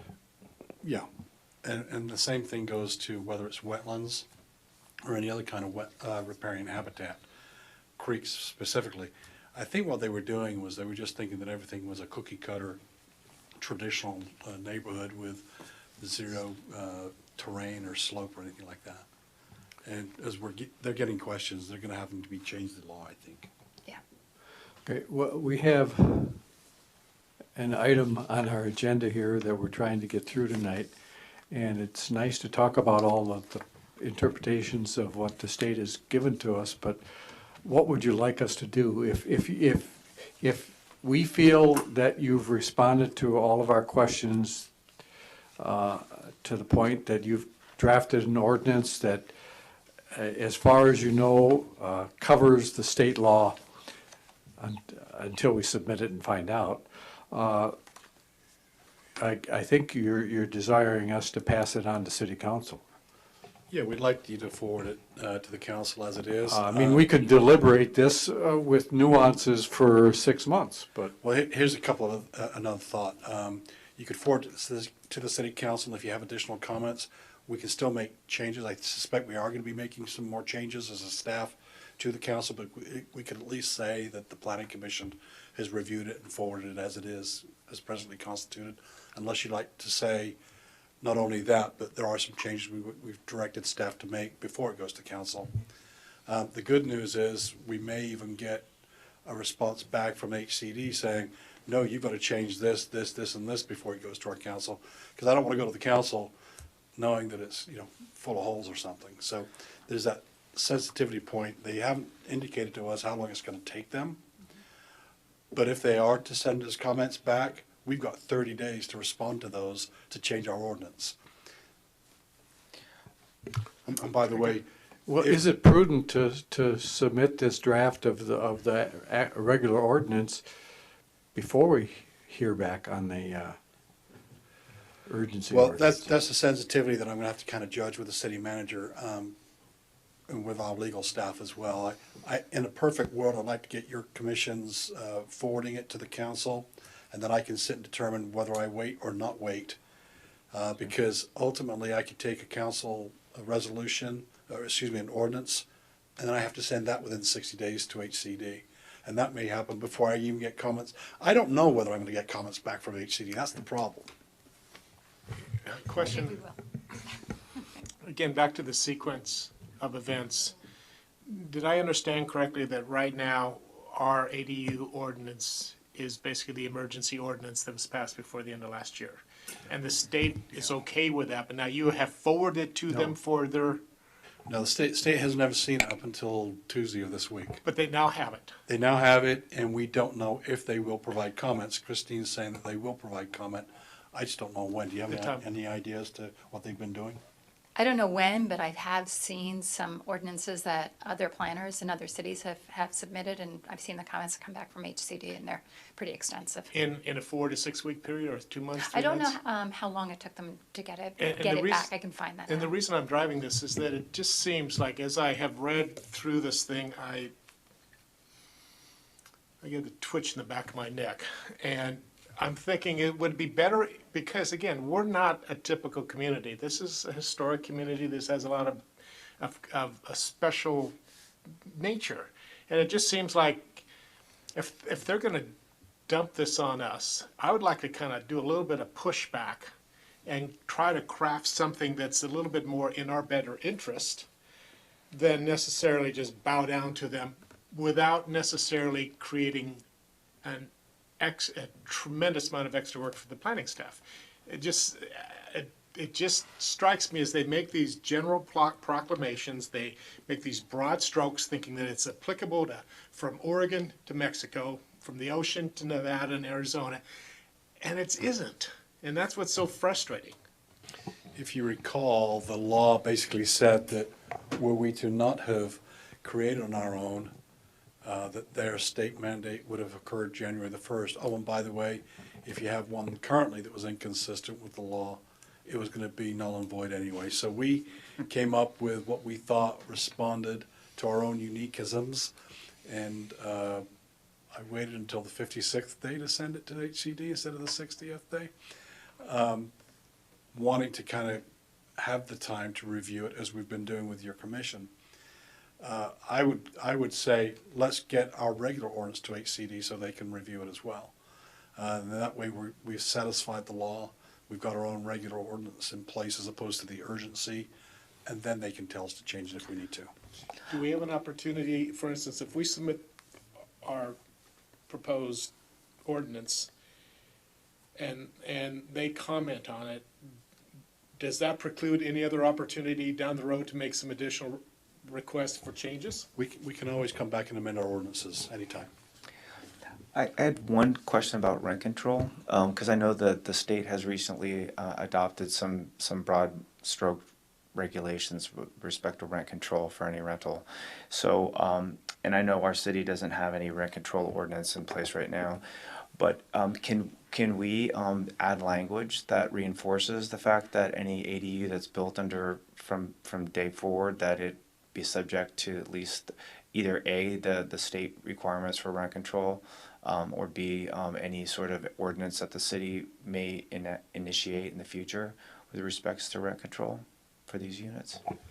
I don't know that you can put a point in place to kind of bind the city at some point in the future. You can always amend your ordinances to include those things.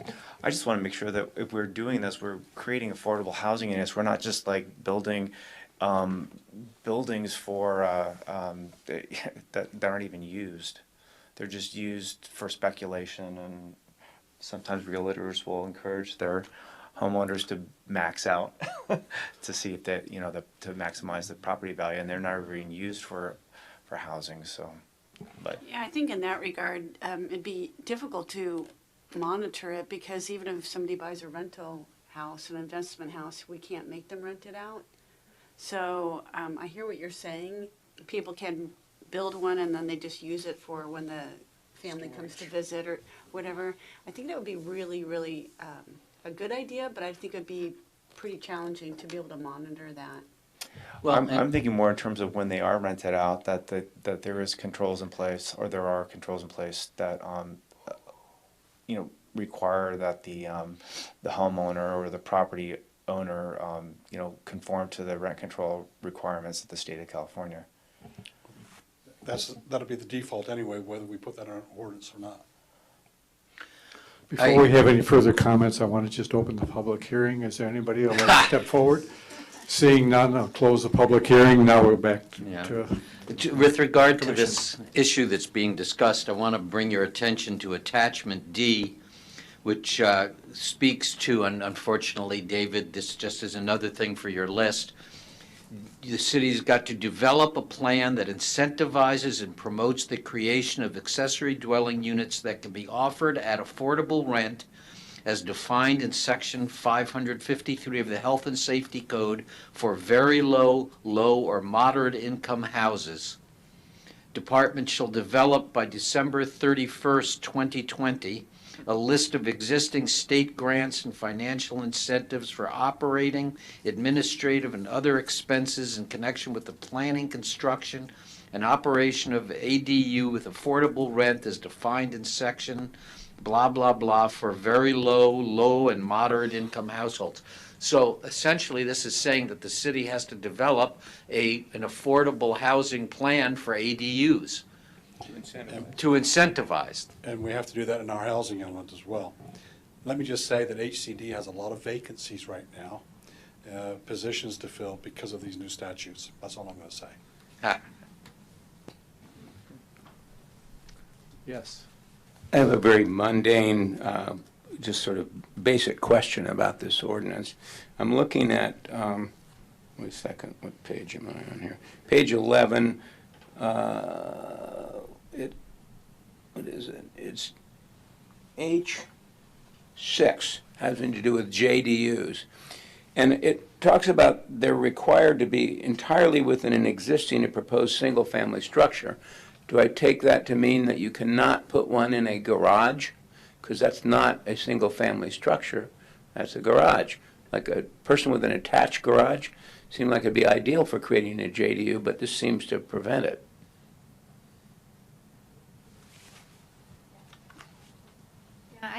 I think you could do it. I mean, obviously you'd have to condition the space, but the structure is already there, so I think you could have the JDU and the. Except it's not a single-family structure. I mean, clearly you can take a room in your house and create a JDU, but if you want to go into the garage, then that's what I was wondering. Is the garage, it's an attached garage? Yeah.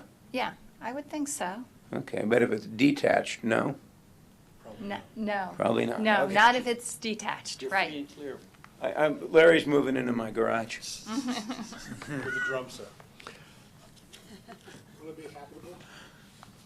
Yes. Oh, yeah. Some furry friends that live out there with small tails. Where does this commission want to go next?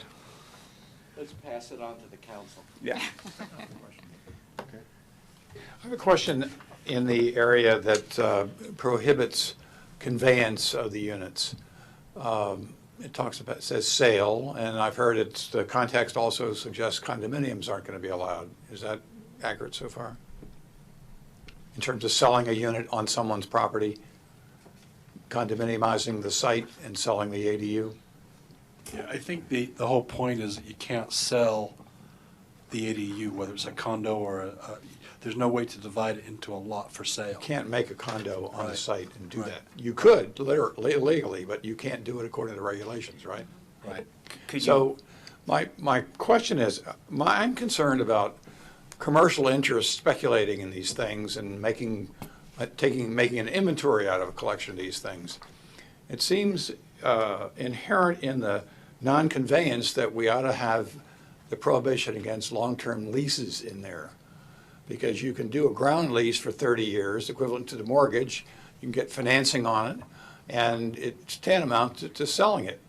Shouldn't we have something in there to limit the terms of leases of these units? A speculator would come in and get 10 of them, take 30-year leases? Did everybody get my email? Pardon me? Did everybody get my email I sent to you all about I was personally solicited by a company asking if I would be interested in building an ADU on my property through a lease agreement. And then I've also subsequently have had numerous advertisements on Facebook Right. directed towards me, asking for the same thing. I'm going to explore that and just to see where it goes, just to find out how this company actually tries to portray themselves in this type of situation. But I do also have concerns that people would then enter into agreement to build a unit that would be not in their control. The rent would not be in their control. And in a sense, might end up being a company that has accumulation of tens or, in some communities, hundreds and hundreds of units that they put on a website like an Airbnb website and have control over what rent is set, who lives in those units, and under what conditions. And I think that's completely contrary to the intent of the state of California to create affordable units, in a sense, creating an Airbnbization of ADUs. That's exactly what this is all about. And it's just crazy and ludicrous to think that that's going to provide any sort of benefit to creating housing that's affordable and accessible. One thing we can certainly do, Mr. Chair, is we can forward that concern of your commission to the council, and we can look at it between now and when we get to the council. Well, excuse me, would it be appropriate to add some language in there that we'd like to have a prohibition of no leases over 12 months, for example? I really don't know the answer. That's why I'm saying let's Oh, pump. can we add that in our suggestions to the council? Oh, absolutely, yeah. You can Is that an have idea? direct staff to look at that, and we'll look to see if that's something we can include in the ordinance. I'd hate to say yes, and then it be prohibited by HCD or something like that, or by our legal counsel. What's that? Or by law, yeah. Or by law, yes. So you would propose that they consider that? The long-term lease. Yeah, if that's the will of your commission to direct us to look into that before we get to the council, we can do that. I think we've heard a couple of people that prefer that to be looked into. A question on page 170, which is these nice landscape layout pages of clarification under historic determinations. Says must determine historic significance when application determined to be complete. Now again, this is something when I hear the word historic seems to be very germane to our town of Sonoma. Can you please add to what this means and whether or not we're going to be able to build any safeguards to our historic districts? Okay, so this. It's labeled Page 170 of 238. There's no picture there. This is my thing. We need to turn off some of these mics. Oh, there we go. Yeah, just looking at that, this is regarding SB 330. And so what it's talking about is that if you go back to page 166, you can see that. This is just in reference to what is required post pre-application, which is that new process that they've come up with, where it basically vests the laws, the fees, all of those kind of things. If a developer for a residential project wants to take benefit from SB 330, it locks us in at the time that they submit a pre-application to us, and then within 180 days, they then come in and put a full application in. At that point, that's when this historic determination takes place. So you have that period of time to. Right, there's a period of time in between, yeah. There's 6 months. But you first got to set the anchor with the submittal of a pre-app, and then come in with a full app, which is then when we do the historic evaluation. So we're not losing. This doesn't relate to ADUs. Oh, so, okay. Yeah. Okay. If you recall, your commission asked us for SB 330 stuff, and that's what this is about. And then we put the Goldfarb and Lippman stuff in there about ADUs. So I apologize, there's a lot of different information in there. I would love to hear a motion to recommend this draft ordinance to be forwarded to the city council for introduction and adoption. With the recommendations of the items that we did raise. I just have the one. That was, to recap, that was to look about the option of being able to limit the ability to rent the units for less than 6 months or less than a year. 12 is a typical lease on an apartment. I'd say not to exceed 12 months. Not to exceed 12 months. Okay, thank you. The other comments we gave at the prior meeting have been incorporated already. I think so, yeah. Yeah, the And only then other we tree also was deleted the trees thing. tree removal permit, Yeah. exactly, yeah. Okay, so do we have a motion like that? So moved. Do we have a second? I second it. Roll call, please. Commissioner McDonald. Yes. Commissioner O'Neill. Yes. Commissioner Olander. Yes, under protest. Commissioner Bohar. Aye. Commissioner Barbos. Yes. Commissioner Larry Barnett. Aye. And Chair Felder. Yes. Motion is unanimously approved. Okay, we're almost done. There are no items for discussion, but I would like to get an issues update from our planning director, and if he doesn't mention it, I'm going to ask him for one. Well, I've got 3 things I'm going to tell you about really quickly. February the 7th was the end of the appeal period for the 3 commercial use permits for Verizon, and we did receive 2 appeals on each of the 3 use permits, one from the applicant themselves, Verizon CBR Group, who specifically appealed 2 conditions. I'll give you a piece of candy if you can tell me what you think they might be. Number 1 was with respect to undergrounding, and the second one was respect to the increase in power condition that we added at the meeting. The second set of appeals on the 3 use permits came from Lynn Marie DeVincent and Mark Marthaler, who appealed everything about the use permits that were granted. So we will be scheduling those, I believe, for March the 16th at the City Council, and we'll go to that point. Will they be taken in some particular order? In my experience, I've never had 2 appeals on the same project. I suspect we'll merge the 2 applications into one whole and go to the council. That'd be my guess.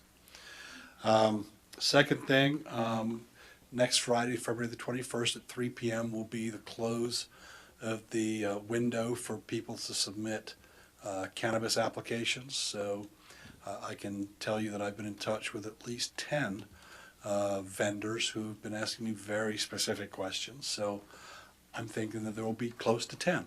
I could be wrong. There may be more. Maybe people that don't need to talk to David, that understand our RFP process better than I do and don't need my counsel.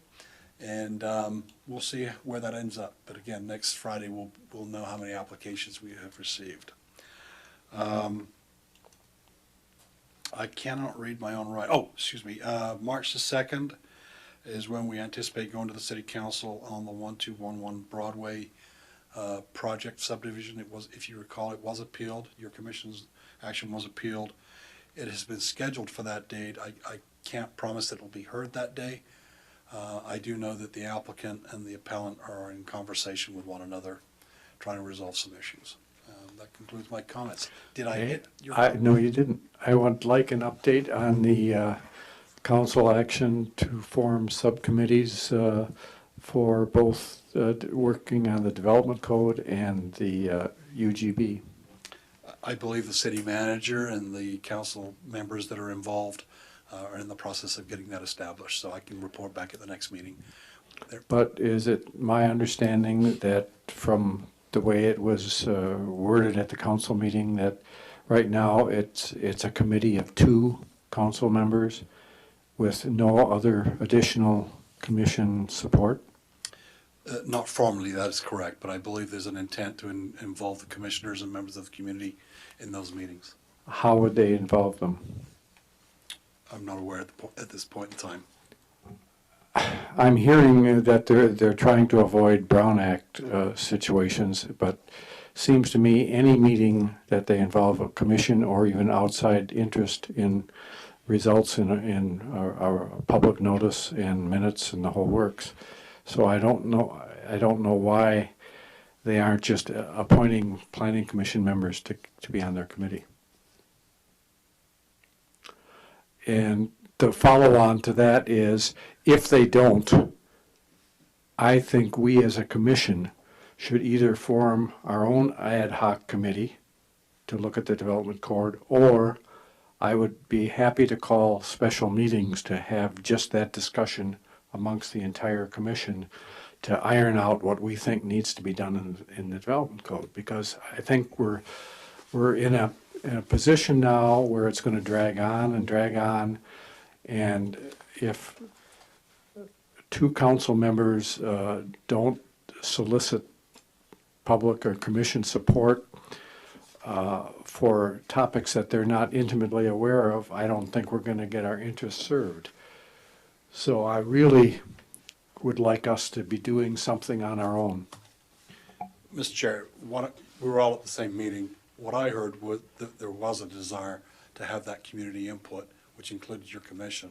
I don't think there's an attempt to not do that. I think it's a matter of trying to figure out how to do that in the most expedient way necessary. But is it, how can a public meeting with a large group of people lay the groundwork for what needs to be done with the code? I don't know that the council and your commission discussed large groups of people. It talked about getting together people that would provide expertise. Well, I'm concerned that we're in another one of these things where we've got all talk and no action for another year, like we've been going through in the last year or two. I don't know if anybody else shares that opinion, but I think we're sitting here spinning our wheels. And why should we have to wait for the city council to mandate when we're going to do it and how we're going to do it if we can take control and do some of it ourselves? Well, am I alone? Just a quick comment. Again, we've got to be careful not to talk too much about a project or a topic that's not on the agenda. Clearly, I have a calendar that I have to comply with, and that is getting a housing element adopted by the city council at some point between now and December of 2022. And there's certain things that I can't do yet because I haven't got numbers from the state to get things going, but there are things that I can do, and that process can start, and that would be involved with the housing element update, which I think is going to be a very valuable community discussion. And there's a certain amount of legwork at staff level that we can do, that we can start. We've actually started some of it, and that could be reported to a subcommittee of the Planning Commission. But if you recall, there was also this other model, if you will, of updates to the development code independent of that track of the housing element. You may recall that there was an ad hoc created for the UGB as well, which has got a shorter fuse on it than the development code and then the housing element that's going along as well. So I'm happy to report back at the next meeting if that would help. I think following up on what Chair Felder was saying, that there was some hope that we could tap into people who have enough experience in the community and address some of the shortcomings that we've been seeing in our development code that have caused projects to go through Planning Commission and to City Council that really never should have. I don't know how we make that happen faster, but I think that that would certainly save us a lot of trouble if we can. I'm concerned we're going to get caught up in the bureaucracy of going through setting a public meeting at some time when it's convenient or appropriate for the city council to do it. That's going to be much longer time frame than we would like to see happen. My comment is, can't we parallel it? In other words, why can't we do what we can do best, not to preclude the opportunity for the public to at some point give their input and not to usurp the city council, but this needs to be a pretty thoughtful process, and if we're not given the opportunity to begin. Well, and we don't have Commissioner Kelsall Barnett here, but he certainly is of the opinion that the cart's always going before the horse.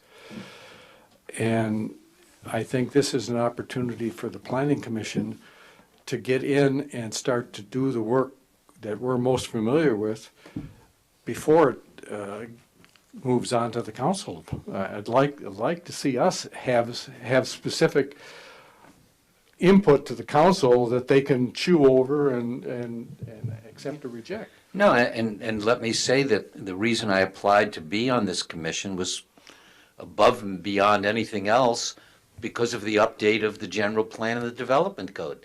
I mean, that's what interests me. I really didn't join this commission as much as I love doing it to talk about fences. Well, and we have the ability, I can call a special meeting of this commission to talk about a specific subject. Is that correct? Yeah, and I have a suggestion. As we've just talked about SB 330, and again, we're going down on I'm getting a little bit uncomfortable about going down on a discussion. It's not been agendized, but maybe we can end it here pretty quick. Let me report back to your commission at the next meeting on efforts that we've undertaken to address SB 330, because that's going to directly impact the development code and what we do or don't do. Okay, but I would like to have that item agendized with enough leeway that we can embark on some discussion and perhaps direct a special meeting as a result of it. Yeah, in fact, to my right, Christine and I have been working with a gentleman going through the development code to look for the objective criteria that has begun. So by the time we get to next month, we'll be able to present a report to you, an oral report perhaps on where we're at, what we're doing, and then your commission can then decide, what path you want to take. And just to also talk about the development code as it relates to ADUs specifically, we have all these exceptions where we discount floor area for certain things because we were trying to incentivize ADUs and their construction. We've foregone like counting, for example, the detached garages and stuff like that to make sure that we are able to do that. And now we should probably just think about revisiting some of those generous development code waivers to really look at, not to discourage the construction of these housing units, but to kind of really look at, what are the impacts, moving forward if we're allowed to have larger ADUs than we originally anticipated under our old development code. And what does that mean for coverage? And what does that mean for setbacks? And what does that mean for... Well, and there was a presentation at last year's National Planning Conference on zoning hacks for missing middle housing that had some innovative ways of changing the setbacks and the zoning and the whatever to get some of these things done. But unless we start getting this stuff on the table, we're just going to be recycling the same old things. Mm-hmm. No, I agree with you, yeah. Mr. Chair, as I've mentioned before, we have a development code that's over 20 years old, and it's been changed over the years. And I think with this current spate of new laws, we've got to take a look at it. The question is, we've got SB 330 that's driving the train right now, notwithstanding the fact that we've got a lot of things that we can fix. We've come up with a dozen things that we can fix. So if it's okay with you, Mr. Chair, I'd like to continue the discussion to the next meeting. We'll agendize it. We'll have Mr. Brown come before you, our consultant, who will be able to talk to you a little about his review of the development code. And we'll talk about how it relates to SB 330, and then perhaps I'll have some more information to report back on the outlooks. If you could just keep the agenda item open enough to permit us to have a discussion of some of these items. You'll be able to have a discussion on it because I'll make it generic enough. Okay. With that, are there any comments from the commission? I have a question. What's going on with that so-called Gateway project right now? I haven't heard anything out of that for a while. Let's just say it's pending litigation. I don't want to go too far into a discussion on it. Anybody else? I'm ready for a motion to adjourn. I'll make a motion to adjourn the meeting. Second. All in favor? Aye. Aye.